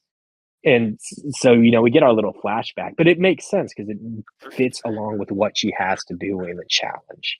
And then she gets to, pontificate about her life and how she's changed throughout the years and grown as a person and found this will. And, and she's a great speaker. So I was captivated by it. And, it's very, I use this a lot, very Catholic in the biblical sense of suffering and will and determination, and that's very present throughout Stephanie's other times on Survivor. So I think it ended up fitting pretty well for what it was, and she's kind of disconnected from the story of Survivor in the hands of the fans, but she has her moments, which I don't think others do. So that's my Stephanie pitch. Mm-hmm. We ready for 11? We are ready for 11. And 11 is Other V. So time to talk about Billie Eilish? Yeah, I guess now is the time, right? You guys fucking with the Billie Eilish boomerang. I'm not even gonna fucking... Billie Eilish clearly does not watch the fucking show. The twist Yeah, she had the one lyric about Survivor. Yeah. The twist at its core is okay, but like it needs work, and Genevieve gets made like she finds 2 idols, which in any other season would be like, oh my god, she found 2 idols, she's invincible for the rest of the season. And here it's just she's one of the most twist fucked people ever, and she can talk through it. Like, she's this high because even though a vast majority of her content is Aubrey centric and idol centric, normally 2 awful things, at least post Korong, Genevieve can talk. Yeah, like I mentioned earlier, she had that great confessional when Kyle left. And she can talk through the bullshit.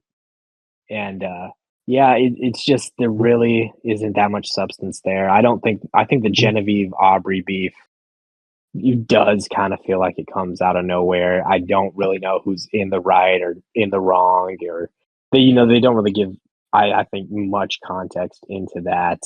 Sadly, she gets, like we were saying, idol fucked, and we have to hear Billie Eilish Boomerang Idol trademark all the time with her, and that just inherently is going to bring her content down when so much of it is about the advantages she finds, even though she doesn't even get to fucking keep them. So it's just use this content, and we get to hear her thought process on, oh, I should give the idol to Ozzy because he's been blindsided with an Ozzy idol before. Or, she gives one to the Riz God because he's on a tribe by himself, and they were, Rizzo got forced in that alliance after everyone lost their votes and all that shit.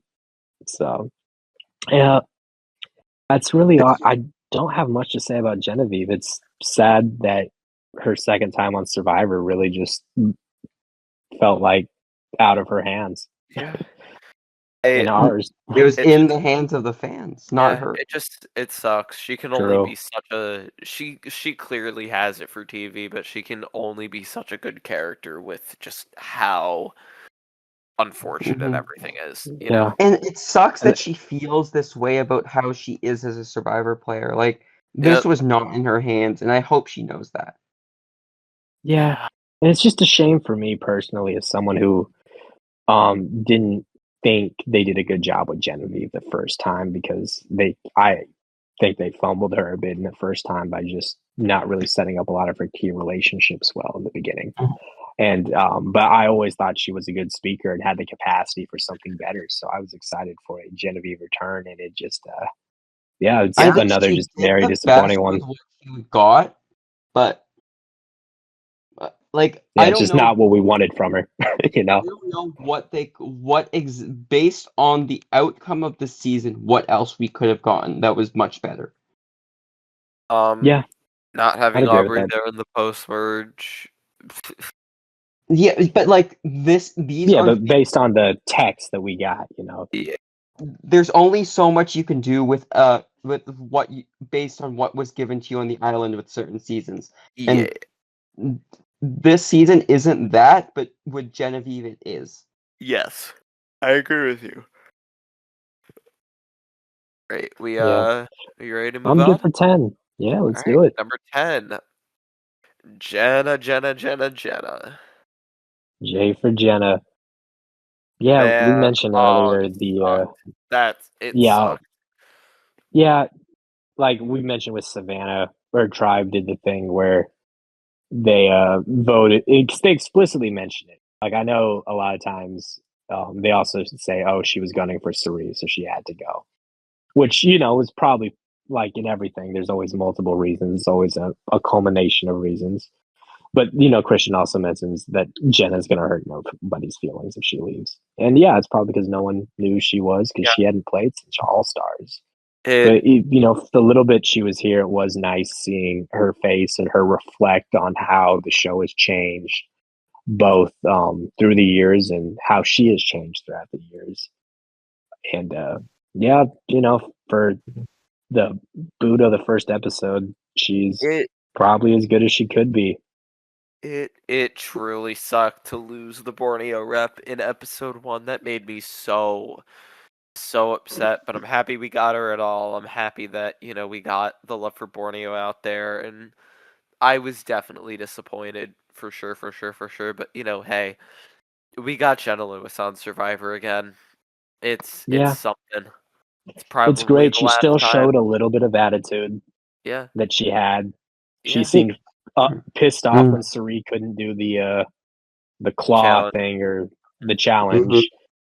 She didn't give anyone a hug on the way out. It was nice that she didn't fall for some of the for Yeah. someone that seems so primed to be new era brain. At least she wasn't new era polite, Correct. Yeah, man, ah, I think this is more lost potential rather than anything else. correct. And Yeah, I was definitely underwhelmed with her at first, but again, serviceable first boot. Sucks that it was Jenna, but it was amazing to see her again. Like, Jenna Lewis played Survivor again, dude. yeah, it was neat. And I really don't have that much to say other than it's set up, and she has some good moments, and that's enough to be in the top Yep. half of my rankings this time. All right. And then next up at number 9, we have Ooh, this is Sari Fields, and let me go ahead and explain where we have the rankings. Brother. Me and Kyle both have Suri at 17, while Mike and Lights both have her at 5. So yeah, this is the character. There's definitely the most conflicting opinions on. And I am someone who thinks Suri is super duper washed, and each episode just proved my point more and more. And it's not even necessarily washed in the sense that like she's bad at Survivor, because Suri is not bad at Survivor. She doesn't play a terrible game here or a bad game here even. It's just there's what else is there to do with Suri? There's no fire behind her eyes. She's more so just kind of a thing you just got to put up with instead of actively being interested in me anymore, and that's just really I sad. heavily disagree with that. I just completely I just am not with you on that at all. Like I don't think she But- was she was bad at Final Tribal, but besides that, it's like she's still Suri. She just has that natural ability to have you love her in her, you know? She just felt so tired to me this season. Like, I I like don't. I never in the got that a first single episode time. maybe, but like no. I never thought that a single time.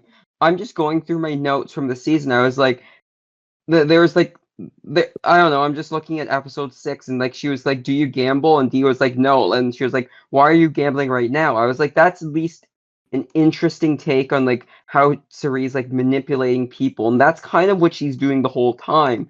And like I really like her relationship with Ozzy. Like I don't really see that much Oh of a yeah. difference between this Cerise and most other Cerise. Like, yes, who she's interacting with isn't the greatest in the world, but like I liked Suri every time she showed up on my screen. Me yeah, too. I guess that does contrast with me because I did not like Suri in Game Changers too. I didn't So either, Well, I don't think Suri, this is but that I much liked her here. different. I liked Suri Michaela. I liked Suri's. My biggest issue with Game Changers Suri is balance being Suri, Oh. and that's a singular episode. Yeah, And and most of the rest I of the don't think season not visible. yeah, I don't Here, think she gets as on much as Here she's oh, constantly visible, and like I think she's always relevant to the story. And the Suri Rizzo Aussie alliance is what drives a lot of the season, and The Suri's at the center of that, and is the one that's making a lot of it good. Well, at least in a secondary role to Aussie, if you're gonna say that he's the main driver there. the polycule. yeah, she is popping off jokes in this season, and she has some good stuff. It's not enough to really move me, and I think the negatives outweigh the positives a lot this season. Riz God. And I just Okay. yeah, still, she's also from what you has oh from what you've Yeah. said, I still don't know what the negatives are. Like, yeah. I'll like say them unless it's again. just like vibes. The vibes are Yeah, off. well, That's yeah, she feels very tired. It feels very samey. I don't feel like I've gotten any new angle to Suri all throughout these years. It's one of those things where it's just like she shows up and you're supposed to applaud because she's Suri, which like and I I don't feel get like to I've some point, but it doesn't really feel my Yeah. soul. You know, it doesn't really I feel a character for me. Like just because I loved her back on Exile Island, I need to keep loving her, which I don't I think do. But yeah. it's just like that's a half filled glass for me. And on top of that, it's still just one of those things where I think she is also like we're giving Rick and Christian a lot of shit for the boot list. I think Sari deserves a lot of shit for that boot list too. Yeah, She is in the yeah, center, and that's a I- common problem with all Sari Yeah. seasons for the most part. But She's completely yeah, poisoned. she is really bad at this, and she plays herself into this corner every time too. So it's not like she ever really learns from it too. Where Yeah, people, listen, I love so- Suri, but the fact that she is bad for the boot list prevents me from having her like way higher. But like Yeah. as those weeks were dwindling and dwindling down, I took a vested interest in like seriously rooting for Suri to win the game. Yeah, it would have been cool also to see Suri win. I don't think that's even really like up for debate. She is one of the all-time great players, but it's just kind of one of those things where she has a fatal flaw that we keep seeing over and over again. She doesn't really do anything to counter this. Like she votes off all the big threats, and then we have to say, "Oh, well, there was no way Suri was ever winning because she's a big threat." And it's like, well, you keep siding with the new schoolers. You know, you keep I siding think with the new schoolers, And I the do think she nerds or gets. whatever, which maybe helps your game, but it's like, well, Yeah, you vote out the big threats really early in the game, so I and they're do think. gonna carry you and vote you off when it's convenient. That Yeah, I do think she is gets. what happens. I do think she gets screwed over quite a lot by Ozzy. Ozzy's boot. Yeah, I think that's like the one moment that does screw her over. I don't necessarily know if that in the long run ends up helping her too much to get deeper, but that sucks. That another character we love also kind of falls victim to a twist. I as one thing to like counteract with you, I do not care a single amount about the boot list when I come to evaluating a character. Like, sure, just to re-vote out people that I'd rather have in. Sure, does that affect how I feel about Suri? No, not in the slightest. Yeah, Fair enough.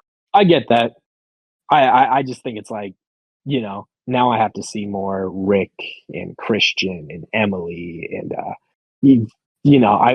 like I was saying earlier with Kyle, a lot of times who you align with does inherently give you residuals inherently, because Survivor Good is a and bad. show where everyone connects and relates to one another. There's no character just all on its own, and when you're surrounded by shit, some of that's gonna fall on you too. But But I then feel she's like also with Ozzy. Cerise surrounds herself with Tiffany and Ozzy and Rizzo for the most part, and Cerise plus Rizzo, I think, usually ends up in positive. Rizzo's main issues are when Rizzo's alone or when Rizzo's with. Well, Rizzo's usually alone, actually. Yeah. Now that I this think season, about it, Rizzo doesn't have that many interactions with anyone other than Suri. Yeah. He's mostly alone. Yeah. Again, my thing with Suri is that this is far from just the best Suri. It's this is still the same story of she got up off the couch, she played an amazing game, and she went home within the last couple votes of the season. But again, this is like the fourth time they've done that on US Survivor alone, and I still like it because Suri is just still so lovable. And like Funky, I understand your critiques, as in like she's not giving us much new, but I'm not an I'm not like I don't have any issues with that really. Yeah. I Like don't I'm think she. okay with getting that again. Yeah, and then also this finale is just really bad for her. Like she was really bad at the final tribal council. Of course, I don't know I how think much people count that's such a fair. the reunions and stuff, Mhm. but they're interspersed throughout the episodes, so like Yeah. it's not like we could really fucking ignore them. But Suri gets another participation trophy. It just that just kind of feels like that's just her career in this season, and just Yeah.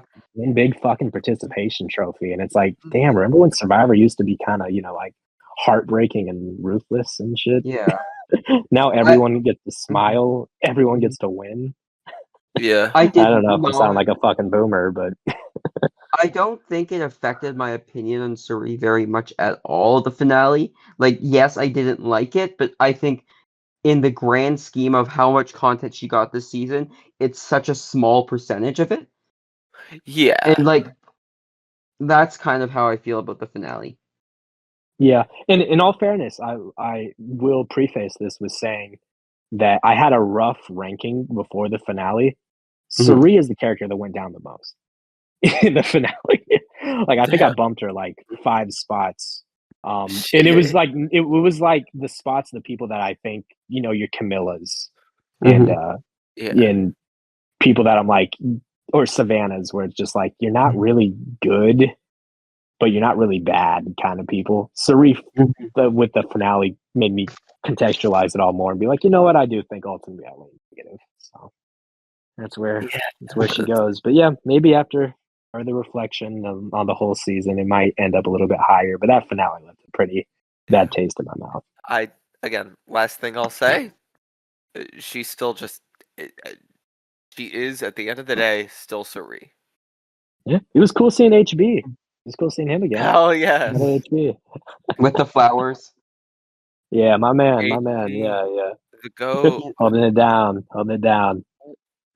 All right, so next up at number 8, we have Emily Flippin. Emily Flippin is kind of awesome. I'm not gonna lie. I know that Funky, you and Kyle are not the biggest Emily Flippin fans in the slightest, but I mean, she's flippin' all the time. I loved that her characterization this season was she just cannot keep her mouth shut, and she will leak literally every plan that's going on ever, and it was awesome. She's so bad at Survivor. It's so fucking good. Yeah, I do appreciate that this season had a lot of people that were bad at Survivor. Yeah, she's a great name too. Just like Emily Flippin. It is a great name. That is a phenomenal name. I love curly hair too. She has great curls. Emily Flippin falls in a lot of what I've been talking about. I very much thought that alliance was really annoying. And she kind of third wheels Christian and Rick for a lot of that, which, I guess makes sense. I guess if you have Christian and Rick there, the editors are going to want to show more of them than her for, normal for CBS SEG reasons. Yeah. I also like how she spent the entire season being like, I want to get rid of Ozzy. I want to get rid of Ozzy. She never gets rid of Ozzy, and Ozzy goes immediately after she does. Like, that's fun. That's not really why I like Emily here. It's part of it for me. Yeah, Not like, she's a little too big brained for me. I think she's just a good TV presence. Like, compared to Christian and Rick, she's like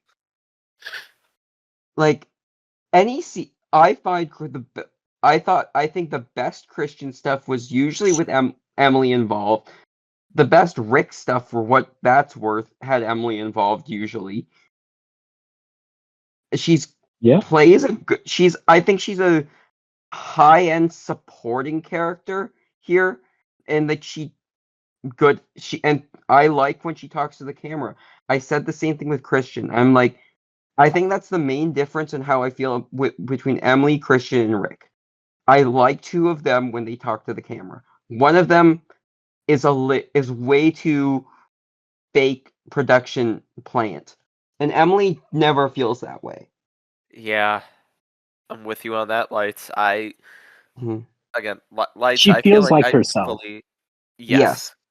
Like, that is Emily Flippin. I also thought, as a juror, she was very, very great, especially with her giving the benefit of the doubt to Joe. She was fair. She's not so new era brain that she's like she's looking at everything very rationally without too much bias. Yeah. Yeah. She and ultimately I do fall with Emily barely being in the top half of this. So even though I'm lowish on Emily, I do think she ultimately has something of value and is one of the better new era characters. And there is stuff to be admired in the Emily Flippin experience. You just kind of have to the stuff surrounding it I don't always like, but like as a personality, I think there is one there, and I'm impressed that they show it sometimes. It's the Flippin' People's Champ. Yeah, for sure. Yeah. Yep. All right. Well, So I'm good for 7. Next up at 7, D Bananas. Yeah. Ah, man. Oh, yeah. She was kind of annoying at that tribal council. But I still Yeah. ultimately think the best episode of the season is kind of a D-centric one. So she's still pretty high for me. Yeah, she was. I don't remember if we discussed her boot episode in the last podcast, but I We think did. we did. Yeah, she was phenomenal in her boot episode. Oh yeah, the Jonathan and her fight was awesome. That's one of the best moments of this series, where Jonathan kind of baits her into that fight, and she blows up on him and Coach, and she doesn't hold her tongue. I I almost think I like D more this season than I did in 45. I think we got to see the edges of D. They didn't get sanded out. Like I think they might have gotten in 45. Because Yeah. she succeeds so well or plays better or whatever. But yeah, she brings it for the time she goes to tribal council. She does a great job. Yeah, the Zach Brown stuff, I put up more with it than most fans, I think. But I thought that was interesting. It's kind of on the surface, it's kind of funny that she's crying about missing Zach Brown, but as I think it's kind of powering in the sense that the power and the influence music has in people's life. Yeah. And just missing out on that experience, I can see why that would hurt someone so much. And I felt she said it so well. I don't even like Zach Brown, but if I missed out on a reward on Survivor where I got to hear music for the first time in God knows how long, I would want to fucking jump into the fire. What do you Yeah, mean same. Jeff's rap didn't count? Yeah. Jeff, if Jeff would have brought out like a drum machine or something, then sure. Oh my But Jeff god. would have been fucking snap, bro. Bro, anyways, Yeah. she cried over Colby. Oh yeah, that was great. And it was so great too because we had that moment where she's so excited to get a dog walk some legends, some old schoolers, but then she talks to Colby and is like, oh my, kind of comes this realization that I kind of judged this guy too quick, and by the time he's leaving, she's in fucking tears. And it's great to just see the charm one last time, and I love Colby's final stand with her. Which we'll get to. Yeah. So yeah, shout out to D. Yep. Diane Ellis Valladares. Again, she just clearly she has it for TV, and I would. Oh yeah, X Factor for sure. Yep, and I would. I think we will see her on reality TV for a very long time. I think we will. I would love to see her on Survivor again. I'm sure we will see her on the challenge at least 4 more times. For sure. The challenge is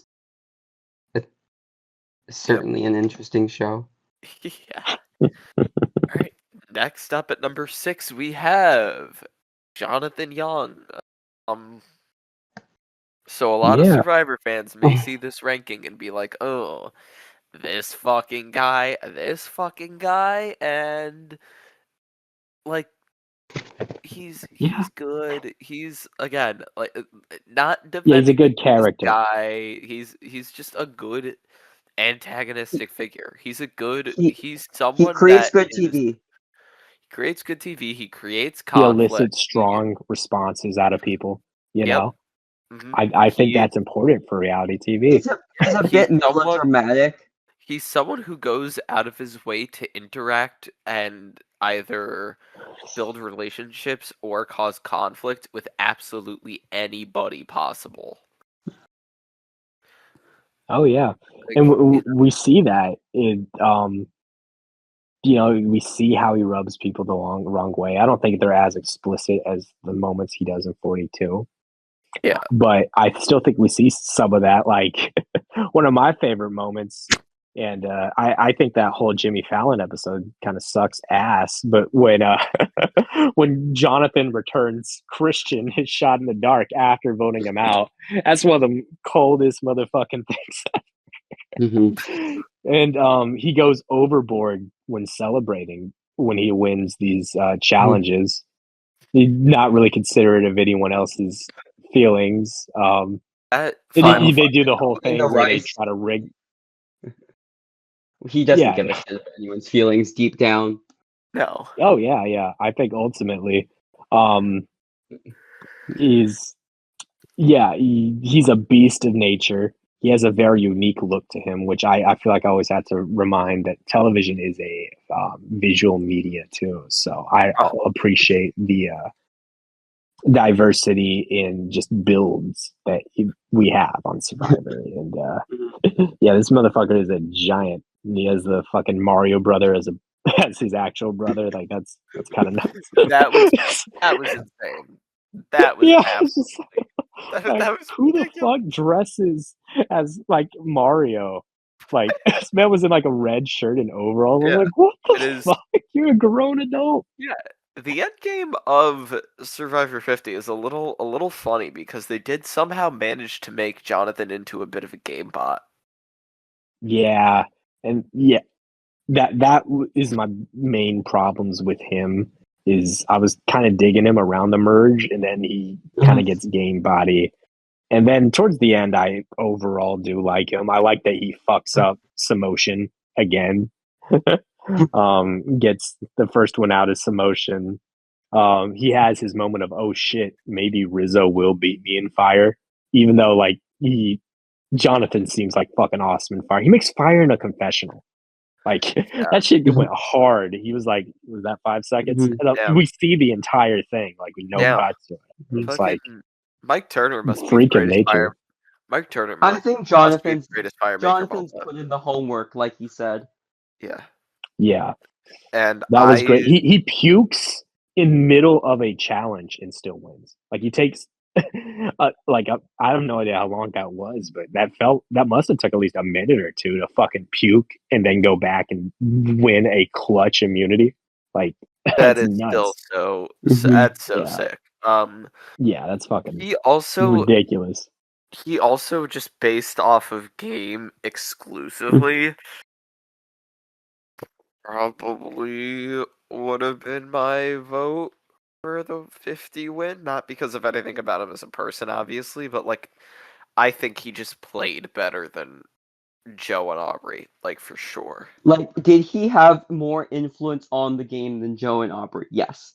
I think unequivocally, did he get the Camilla? Did he move the vote onto Camilla and D?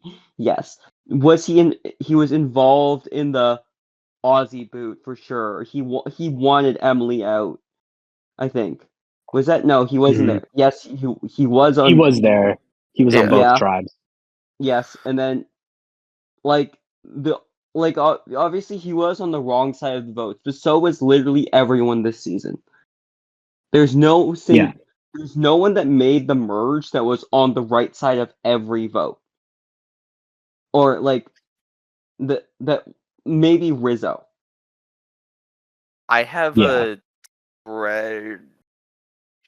No, but there's a lot of people. Yeah. I'm not talking about actual votes. I'm talking about like, did the person they wanted to go home go home? Yeah. Yeah. Because like Joe voted a lot of times just to go with the majority. Yeah, but that wasn't where his mind and heart was. That wasn't where his mind was. I think Jonathan drove a lot of votes at the end of the day, and he had more control over what was going on, or at least. And Aubrey maybe have been in the loop, may have been a smaller force, but I don't feel like she was as driving a factor at the end of the day. Yeah, no. But Yeah. that's also neither here nor there. Yeah. Ultimately, And as a I get character, why a Jonathan loses a vote. Like so much of this is just vibes based, and Aubrey, for fairness or not fairness, he gives off bad vibes. I don't know if that's fair to say one way or another. Of course, with out of show context that we know, then yeah, that's super fair. But like, just your normal average Joe watching this show that isn't chronically online about it. I can see where they would watch it and be like, huh, this was Jonathan's season. There's also at least 3 votes Aubrey got that are people she knows in real life, for sure. And maybe Yeah. Oh more. yeah. And Jonathan doesn't have that. At least not that I'm aware of. Yeah. No, There's not- always going to be fuckiness in returning seasons. That's part of the territory. They're just not the Yeah. fairest thing to judge. Like I would have been very curious to see a Jonathan, Joe, Rizzo, because I think all of them are coming in a much more level playing field with pre-existing relationships on the jury. Yeah, I think that would have been the most interesting way for the finale to end. Yeah. And yeah, Also but because it's not what we got. just because it's those 3. Yeah, Like I think Jonathan would win that. It's either Jonathan or Rizzo, Yeah. but Yeah. it depends how much respect Rizzo has from the strategy heads. yeah. It's one of those Okay. things where like they all view him as 14, but maybe because he's the most strategically presenting, they feel obligated. So that would have been interesting. But yeah, that's all I think all we That's a really got to say about hypothetical for Jonathan another time. for Yeah. sure. All right. Yeah. So, Wish he was next a up- little better, but he's still pretty good, Jonathan. yep. All right. Next up at number 5, we have the 4th boot of the season. A 4th boot. Having a pre-major this high isn't unique to bad seasons or good seasons. Oh yeah. She dripped Yeah, tinted milk on my Lulu. Big mistake. And that, now that you said that, it makes me so happy that Q didn't just play the hits. Q, to me, in all the pre-game stuff, felt like, oh shit, he's going to just play all the hits. Instead, Angelina was that character, and Q was out here calling that shit out. He was calling out Angelina and Rizzo He was for calling being out useless at Christian. camp. Yeah, he was calling out Christian. Post game, I don't think he did it on the show, but post game, Q was like, Christian would not talk strategy unless he was like a camera was present. Yeah, I think that was yeah, Genevieve exactly. that said that, but like Oh, it's was that still, Genevieve? yeah. But like your Yeah. point stands. Yeah, it stands. I really appreciated what Q brought during his little bit of time in the season. He hits every episode. Yeah, he was And, consistent and good. Yeah. He's so fun. He's a great confessionalist. He's just always naturally so funny. Yeah. He's himself. He's funny. He's not just trying to relive the hits. He is making new stuff. I love him calling Angelina the Statue of Liberty because she never moves. Calling Rizzo lazy. And just the always little calling Emily Emily flipping by her full name. Yeah, Emily flipping by her full name. He's there for the great, it's a Coach and Ozzy scene, but Q, I think, enhances the scene too. Yeah. Where, like, even though he's third wheeling this scene, he is making it better at the same time. Like, it Sometimes doesn't feel you like. need a good third wheel. Yeah, exactly. You need someone to play that kind of person reacting to the drama around them. And Q does a good job because he's a great speaker. He's very expressive. He spreads, he spreads the story that ends up getting back to Coach and all that. And so it's interesting. There's a lot of chain reaction. Of course, his boot where he does his thing of just overcomplicating the fuck out of it and is telling like, how about y'all vote for me so then I won't get voted out, or I don't even know what the fuck his plan was because he's really bad at Survivor. I think he sucked. He was definitely drawing dead regardless, but it's still just like it was a bad swap. Yes. It was a bad swap, and he just didn't do anything to make it better. So no, not at all. Yeah. It's like Jesus Christ, Q, dude. Yeah. So shout out to Q. We talked on him on the other podcast too. He is great for the couple episodes he's in. And that's enough to be top 5 for me this season. Yep. And now for the top 4, I think we all know who these 4 are. I think these were the 4 I expected to come into this. So I'm gonna guess number 4 is Joe. Bang. It's the GOAT, Joe Hunter, second runner-up. Emily Flippin said it best. Joe Hunter broke Survivor. And I think we are all better off for it. Like Oh yeah. literally his whole presence in the game itself was we all have to play around Joe, and if you want to do anything in the game, you have to get it kind of approved by Joe and his like temper tantrums, and I think that that is just so awesome. I think that every season, even if he's not part of the even if he's not playing the game or like, even living on the beach, in order to do anything, you still have to get your plan approved by Joe. Oh So yeah. funny. He's awesome. There are so many times in the season where they're like, yeah, but we want to tell Joe, but Joe's gonna be a pain in the ass about it, but we don't want him to not know. So it was just Yeah. He and is so good. You gotta his, have people that he have makes different Rick ways of okay. playing. I Rick's love best his scenes are reacting to Joe. yeah, It's great. uh-huh. I love his Or quote at Joe Final reacting to Tribal. Rick. Or I love his I love his quote at Final Tribal. I appreciate your babysitting. That's He's great. so funny, and like he's just such a good guy, and his own personal morals and beliefs clearly just are why he fails at the game. Oh yeah. And it does, and Yeah. he does like back up. Like, yes, I did decide at some point that I wish it was more shown when he made that switch of like lying to people and like prioritizing himself. Like that switch didn't really show up in the show. Yeah, I don't think it Yeah, really did either. Joe kind of And that gets was a bit of like after the swap he doesn't have to go to tribal council forever. yeah, and So until the we merge, kind then of he get starts picking up. some low key. Yeah, we get low key Joe episodes, even though like he's always good for a reaction shot. uh-huh. The One of my firehouse, favorite Joe the moments, fi- yes, is when Yep, he the does coin his flip. analogy and it goes so bad. Like now everyone just stretches out the analogy and he knows it's stupid and he just apologizes. He's like, I'm sorry for doing the stupid analogy thing. This was a mistake. And that's what I'm feeling at the audience too. I'm like, thank you, Joe. Shit was stupid. And he everyone is taking it too far. he just sometimes always he, has so many consistently subtly funny too.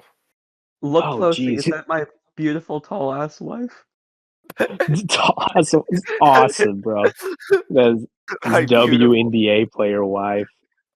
Oh my Ah, god, man. that's That's so good. And awesome. Survivor's a visual show. It's awesome seeing Joe with his tall ass wife. We don't see people with tall ass wives that are like that. It's so sick. Or if they have a tall ass wife, they're usually tall ass too. Well, Ah, Joe's man. tall. Yeah, Joe's tall, so I it even hold makes on. I it more staggering. I missed it. Did he actually say my tall ass wife on the show? Yes, Yes. he Oh my did. god. It was awesome, dude. he's, he's Joe so is great. awesome, man. He's so And awesome. yeah, and then like even in that finale, he has the where he just feels so fucking bad for how pathetic Rizzo is. He's like, man, you You know, can't for a fight. Both people need to have swords for a fight, and I was like, that's raw, man. And he helps Rizzo, and Rizzo actively improves on building a fire. yeah, And when like, he's because I don't think that well, helps Joe at all, and that kind of like potentially can screw over his ally. But this is a guy that like is bound. He can't help himself. He has yeah. these ways he wants to live and play the game, and I just find it so interesting. Survivor's always been the most interesting to me when it's a discussion on ethics and morals and just how that differs from different people. And Yeah. even though like Joe tried to switch it up this time, I think he ultimately can't help being but himself. And Yeah. that's just not the kind of player that new era juries will respect. And more power to the new era juries and more power to Joe. One of my favorite characters, such expressive eyes too. Like Oh, you could cut to him for anything, and his eyes are always telling a story. Yeah, Remind me of like he's Al Pacino's eyes. Funny enough. like, Yeah. oh, we gotta split the vote.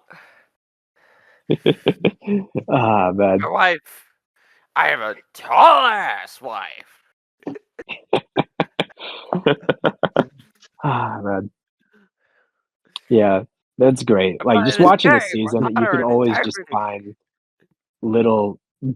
You can find like Joe moments throughout them, Joeisms. sprinkled throughout. Yeah, Joe little is Joeisms. funny. Just yeah, and like I said, the best characters are the ones that peop that make the other characters around them better. And so many of the best moments from the season are people reacting to Joe or interacting with Joe. Christian's another one. Like I love that shot of Joe on the hammock and Christian peeping through, like it's a Yup. prison wall that they're Oh talking my through.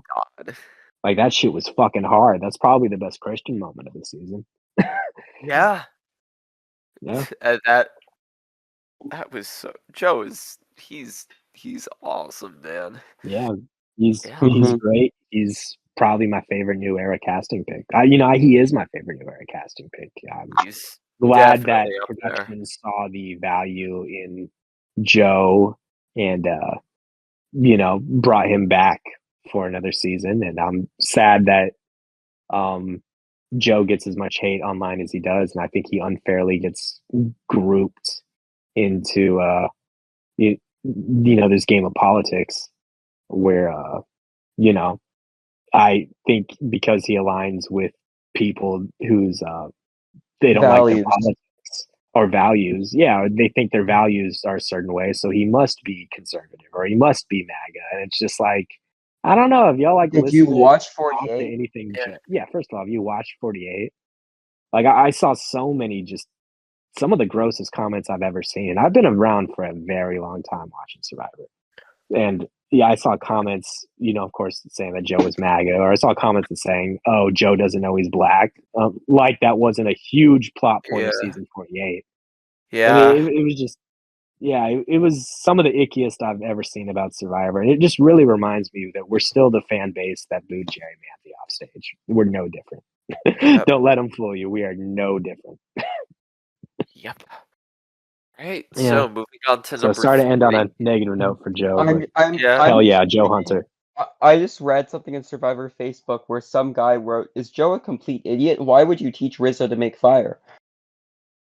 Because that's just not how he operates. He sees some Yeah. kid kind of having a breakdown about it, and he does something to try to help. And I think that's an interesting thing, honorable thing for someone to do. No, like You I know? agree with you. It's just really funny that Yeah, that I'm just Yeah. scrolling it's and the I just over see gamification of Survivor, Mhm. kind of. Mhm. In that doesn't reflect well for Joe, who's someone who doesn't Unfortunate. think in that kind of way. So It's just yeah, unfortunate. All right. good luck Number on the Tyler Perry show. All Mhm. right. So number 3, I think this is between one of two people. I'm pretty sure I know who number 1 is, but Well, let's see number going to 3. number 3, I'm gonna guess Coach. No, Colby. Yeah, I guess this is my fault. Colby. So Yeah. happy to see him back. Oh my god, dude, it's Oh, Colby. jeez. Colby was Still on a $1 million Survivor again, smile. man. Yeah. He's There's a still. reason why during the preview he's the first Mhm. face we see. Yep. Yeah, Yeah. Colby. He's the first face we Unfortunately, see in the intro and the last face we see in the intro too, Mhm. Yeah. which is very on purpose. Colby unfortunately peaks in the premiere, in my opinion, and that's really why I have him at 5. He just doesn't get as much content as I would like. I And like, do agree with that, mhm. even though He I gives have me him as the second yeah. best. Mhm. I think I just like the season more than you do, and that's simply. I don't think we like Colby that differently. Mhm. The old guy, the Rizzo stuff. We've gone over Colby before, but like just seeing Colby play this new game is inherently very interesting. Yeah. Yeah, and him He's like I've said in talking about Outback and all his other seasons, he's just such a great talker and pontificator. He can bring great emotion out of anything, as we see how his exit affects the other people around him too. And he's And still so good at it. oh yeah, Colby really made like no mistakes in this game. He gets twist screwed as much as Genevieve, honestly. He loses his vote and gets a shitty swap with people that were never gonna not align with each other. You know, you got both 45 peoples on a tribe in Suri who he voted out before. Like, yeah, it was some tough stuff. The only thing he could do was deflect the vote, but yeah, it ultimately didn't matter. And I think they give him a really nice send off. That doesn't feel like it's totally pandering. Like I think we get this catharsis on Colby that was missing in his last appearance, and it is nice. It's a new angle for Colby. I love how he says that playing this game reminds him more of playing the first time. And I know, like, in his life, he's back in Texas, which he wasn't for All Stars and Heroes versus Villains. He's back in Texas. He's back doing the stuff he loves, like grew up doing. Like he does welding. He works at a ranch. He does auto customization like he did back when he was 26. So, it was a great full season coming together. And for a show that said this is a celebration of Survivor's past, too, I think Colby is the character that best exemplifies that. Yeah, I have to agree. He's God. I love him. Yeah, Again, we went over a lot of it before. He's amazing. All right, number 2. This is gonna be super charismatic and just one of the all-time great talkers, and one of just it's such a joy to see Colby back. And I feel like we said, we really, his first episode, that premiere, is the best we get from him. He never goes to tribal council again, but I think there's still little moments peppered throughout until he ultimately leaves. So it's still a very satisfying narrative. Perfect way to wrap up his full franchise arc. Yeah. All right, number 2. The actual man, the myth, the legend, the Dragon Slayer, Benjamin Coach Wade. I have him at number 1 simply just because he's Coach. I'm biased. Yeah. I was terrified for Coach going in this season, and for the most part, he was really good. Yeah. Magellan. He just naturally is a source of conflict because at the end of the day, like, he's still the same coach. He can't help himself. I think all I have to add about Coach in my tired state right now is that I had the honor and the privilege of meeting Mr. Dragon Slayer some time ago. Since our last podcast, and he gave me life advice for like 5 minutes, and it was the greatest 5 minutes of my life. And then I bought a T-shirt with his face on it. I love you, Dragon Slayer. Yeah, well, Coach is someone that, the most boring shit in Survivor history is listening to people talk about how they're going to split the votes. But Coach is just so shitty at it. It's just so that it's like instead of men Yeah. vote this way, women vote this way. He's like, I want everyone to be happy about who they vote for. And then he was like, overcomplicates the fuck out of it. And he's like, and like that episode is an easy D vote. And then it's like, I'm the Army's general. I'm back, baby. This is what you wanted to see. I'm back in full force. Yeah. He gets power hungry like the first time he gets to vote, like all season, really.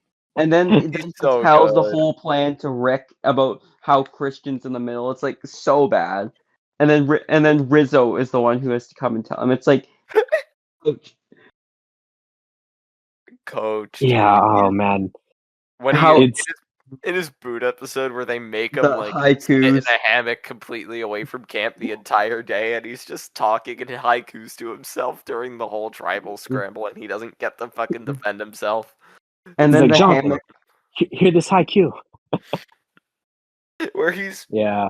Talking to talking, the he's cameraman. talking not even to the cameraman, he's just talking to himself. Like he's saying the haikus to himself while other people listen, and he's like, "You guys heard that?" Yeah. He teeters towards the end. He teeters on the verge of like. I think he goes out at a perfect time. Hate saying it because I think towards the end he kind of becomes a little bit too playing to the cameras and a little bit too self-aware and stuff, which maybe because he's being driven crazy because he's listening to Chrissy's advice and not talking for the whole day. That's probably what it but, is. And Um, I don't inherently yeah, disagree with you. It's just that he's coach, and under any circumstances possible, I would do anything to have him last the entire season. yeah, like he's a great character and better than a lot of the characters The that fact, did better than so him. you know how Coach shouted out Sun Tzu or Nietzsche. He also shouts out this random like accountant, unless of like Chris Varelis, who he calls the famous financial advisor Chris Varelis or whatever his name is, and I'm like, who the fuck is that? I'm looking him up now, and he's just this Silicon Valley accountant guy or whatever. I'm like, who He's the just hell is hooting. this? Yeah. He's just hooting He and got hollering. Coach out of tax evasion, man. It's so awesome. Yeah. Coach, I was dude. very afraid of Coach going into this season because of his reputation and him playing out for the cameras. And I thought him playing for a new era crowd where a lot of them are fans of him would be very bad. And he scared me a lot because his first words is "Let's all slay some dragons," and he ends it with he ends the season. His last words on the season are "Y'all freaking slayed," and I was just like, both of them were so groan worthy. But he immediately gets into it with Ozzy, and and yeah, from there, The way he makes piles he feel back about immediately himself. he proves why no one should have been excited to see him. oh yeah, he immediately pulled a dick move on Ozzy. And it's great, and he's all pissed off that everyone now thinks he's a scumbag immediately out of the gate, which is it's some good stuff. It's some good stuff. And then of course, Coach almost dying, drowning, which I've kind of mixed thoughts on that scene. I like I like the scene. I don't like that they show like the safety people and Jonathan talks about them and Coach doesn't, which I think is kind of more so. I think when Coach was on the show, you were taught not to talk about the behind the scenes stuff. Well, Jonathan, when he's on the show, you're allowed to talk about that on confessionals. So that has kind of a weird disconnect. And I wish it was more so they just edited it to make it seem like Jonathan just saved Coach. I think that would have just been the cleaner thing and it would have been the funnier, more interesting thing. But yeah, shout out to Coach. Oh, well. He did it. He Shout did his out thing. The Dragon Slayer. And number one, by process of elimination, you should all know who this is. Ozzy. Or should I say Oscar. This is possibly my favorite Ozzy ever. It's not Micronesia clears, but I'd say South Pacific, but that's cool that he's had this many good appearances. yeah. I would say Ozzy's good 4 out of 5 times. Yeah.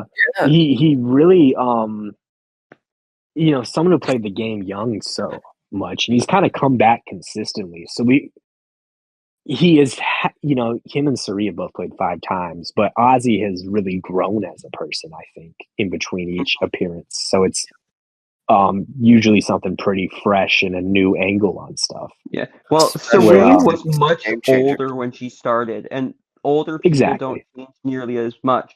I don't think 50 Suri is that different from Micronesia Suri versus this Aussie is very different than Micronesia Aussie. Yes, that phenomenal point. Yeah. And Suri grew it from Panama, and like Ozzy grew every time. Yes, and then that's a reason I love Ozzy and his introspectiveness and him having to put up with just being on such a terrible tribe that's like driven by the nerds. They can't win a challenge, and they actively are having to apologize to Ozzy every episode because they know he is like been the He's not gonna deal with he's their not the shit. reason they're losing. Yeah. They're like, damn, Ozzy, you were really good that challenge. The rest of us sucked. Mhm. And Ozzy goes to every pre-merge tribal council. Like, that's nuts.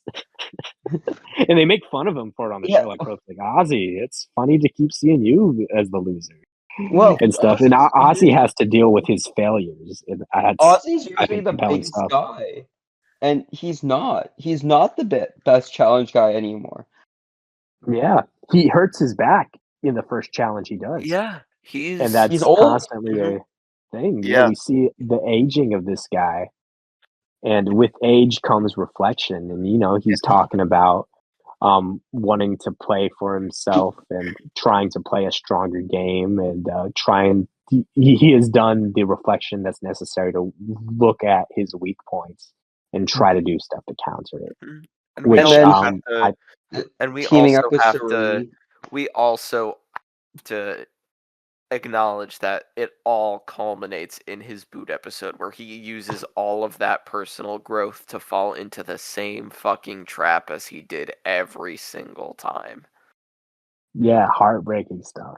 Mhm. It was great, and he looks devastating he looks so sad and betrayed when he gets booted, Yeah. which he should. And I'm glad that there's still people Mhm. that don't just fake the good game smile shit.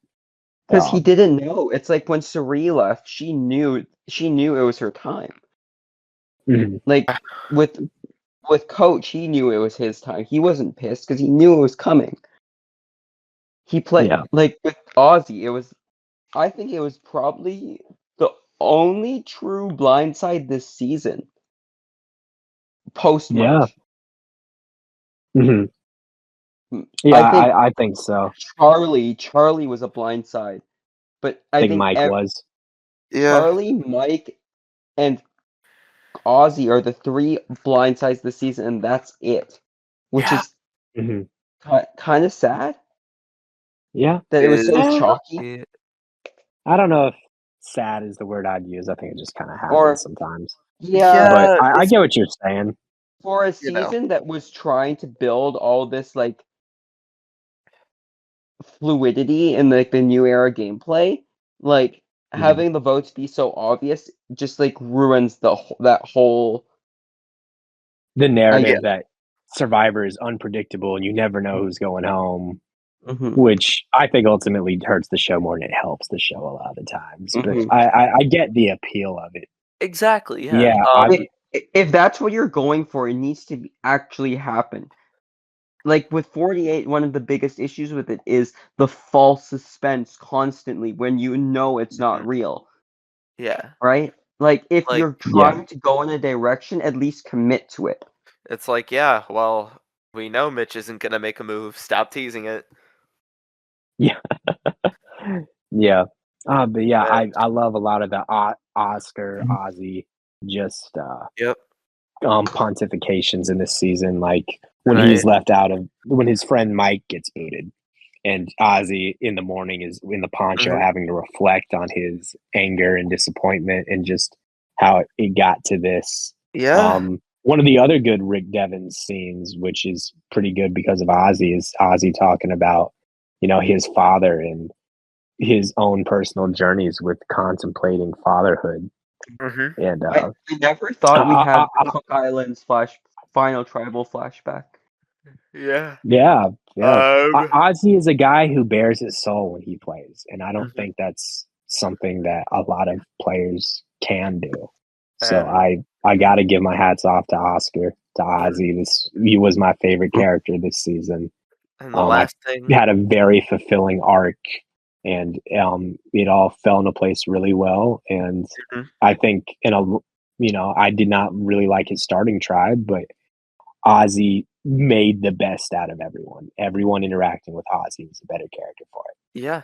And the last thing I can say about Ozzy, which I think says it all, is that of all the characters on season 50, he is the character that generally fits the thesis that they wanted the most, which was, self-growth and improvement and reflection since, seasons past. And, as you grow older. Hell yeah. So, Shout out to Ozzy, man. shout out Big agree. Ozzy. Shout out the poncho he wears too. It's fucking awesome. Yeah, and then shout out to Zach Brown. Yeah, Zach Brown. Don't shout out Billie Eilish. Jimmy Fallon. Mr. B. They're all important parts of the show. And Jeff Probst. Oh, that's a nice little effect. Yeah, I think last thing for this podcast, I know we addressed it, but we would be remiss to not readdress the mishap at the finale. The mishap. Yeah, that was something special in the sense that it was just fucking. That was the best. That was the best moment of the season. We shit on Jeff Probst a lot, but he is usually a host that is very on and very. They call him the one take wonder. I've always heard this through the early days through now that Jeff Probst never has to do anything twice. He is so specific, so exact, so calculated that he is when it comes to the mechanics of hosting and running the show, he is really good at it. So that was a rare slip up. So yeah. I know we shit on Probst for a lot of stuff, and people pop off the jokes that he's senile and stuff, and maybe he is. And I don't like Jeff Probst in a lot of ways as a creative. But I don't think Jeff Probst is senile, but a lot of people call it. Yeah. Poor guy. Rarely makes any kind of mistake like that. But that was fucking ridiculous. I was like, that's weird that Rizzo's coming out before the fire making's done. I thought that he would call out Jonathan Jonathan at the same right after, and I was like, and then the whole jury is sitting there and they actively look absolutely horrified. And then he's like, well, go take your spot on the jury, Rizzo. These are going to be the people that decide who wins. And then everyone's like, oh no, now he explicitly said it instead of just hinting at it. Yeah.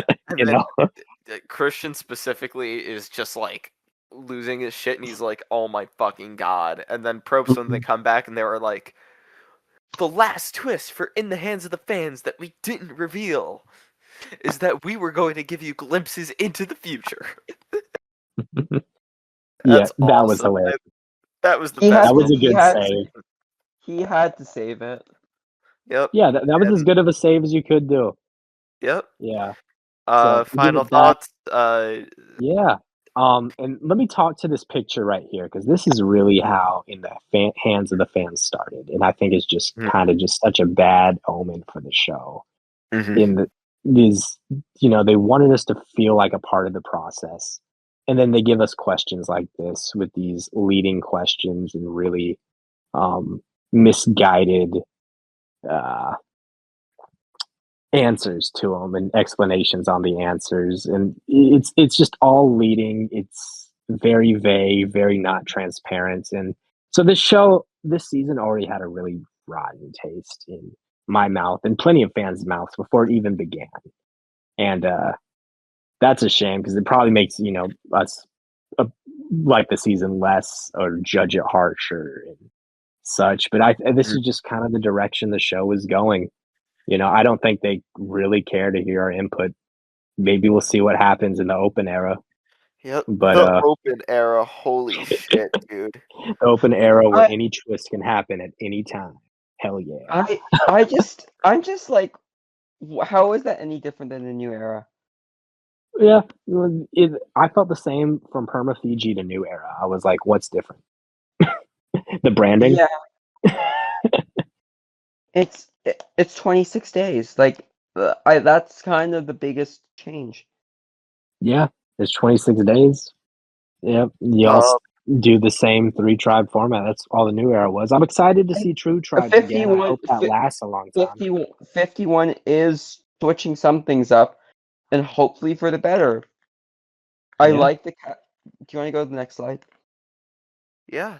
Yeah. What comes next with Yeah. no necessarily no Clay Jordan necessarily, but we got Fred Durst, Boston Rob, an AEW wrestler, and I Yeah. I We got more We're not I coming we're not getting from the Drake. sex shop owner. No Drake. I Drake's so think watched on Survivor. this whole open era thing I think is just fucking ridiculous. I do think that they are hinting at opening 51 with a Palau style thing, which is interesting. I suspect more of a Fiji, like the Exile Island type thing. Yeah. Yeah. But, We'll see, maybe because who knows? they kind of hinted at it being like the first season. You see them all getting the supplies and having only 2 minutes to jump off the boat, and all that. So we'll see. I am not optimistic for the future of the show. That shouldn't really come as a surprise, but in the hands of the fans has left me even less optimistic than I hoped. And It's I think it's always fun to see a new cast. Like a returning Yeah. season's always gonna have its drawbacks and its positives. Like it's fun to see the people you like come back, and you're getting a higher floor of Castaway generally. and Like you're not and I agree. I like Mhm. I like newbie seasons more than returning seasons. I've pretty much always felt this way. So I am excited. It's just what 50 has shown me they're gonna lean more in towards directions I don't like. Yeah. Jeff Probst has Yeah. openly said he is cool with continuing doing the celebrity things as long as those offers come. Yeah, which I think it's going to be more of a one- kid show, more of branding for other celebrities, the more poop hope- jokes. We already got poop jokes in the 51 trailer, yeah. so The get one hope I excited, have, y'all. again, the one hope I have is the cast, which I mean at this point we're close to they can only be so good. Yeah, But the cast from what I've seen of it is a lot more. It feels like it doesn't feel like a Jesse Tannenbaum cast. Is all I can say. Like there's famous people who don't seem like the biggest fans, which like out of recent seasons, who's been that David Kinney, and that he's one of our favorites from recent seasons. Like I'm hoping for more of that type of character, or like Me and too. these people still exist. It's not like the social media era has made every person that they could potentially cast be new era brain. Like people exist, and I think the casting direction is a sign of optimism here. Exactly. All right. And with that, I can get down with that. With that, I think we've reached the end of our 3 hours. Thank you Yeah. guys. all. Before we wrap up, I do want to go ahead and ask, where do we all place this in the hierarchy of New Era? Because Middle. this is kind of a very different New Era season, but it's still New Era. I Okay, think so would we place say- it around the middle. Somewhere in the It's middle. clearly above 3 seasons. It's clearly below 3 seasons for me. Yeah, It's kind of that mushy middle. Yeah, I'd say so. I'd agree too. Like, I'd maybe even have it a little bit higher, but I feel like it has to be like I don't know, like the third, fourth, or fifth best New Era season. It's like it's like middle third. Probably. Somewhere in the middle Overall, third. though, I have it nearly top 30 of. I have it 31 out of 50, which feels surprisingly high. But Yeah. there have been a shocking amount of bad seasons of this show. I think in terms of Amen to that. I think in terms of my overall season rankings, I have in the hands of the fans in my upper 30s, like around 30. Like, Yeah, I assume it's going to go in my mid to low 30s, maybe high 40s. There have been at least 10 worse seasons than this for sure. No, undoubtedly. Oh yeah, I'd agree with that.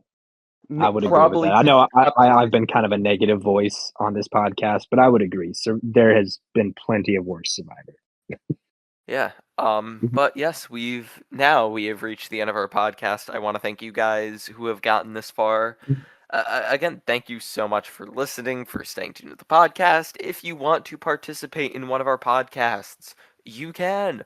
All you have to do is join the Discord server and you are good to go. And again, just join to, shoot the shit, chat. We're going to have a new era Second Chance podcast coming up soon, which, we may or may not be having a special guest on that one. So again, Yeah. stay tuned for that. If you've Go got ahead and drop a ranking in the comments for anyone Yeah. listening. If you want to do that, drop a ranking, drop a couple new era castaways you'd like to see on a hypothetical second chance. And Yeah, yeah, we'll have the Google form for that one in the description of this video. yeah, this is going to be uploaded pretty much damn near immediately. So Yeah, yeah, probably. I'm excited. We're recording this right after the finale's airing. Once I hit stop on this, I'm immediately going to bed, and then I'm just gonna get this going in the morning. All right. Super, But, y'all. Hey, thanks for chilling with me. I always have a good time talking with y'all fellas. Absolutely, See you and guys. take care and good night.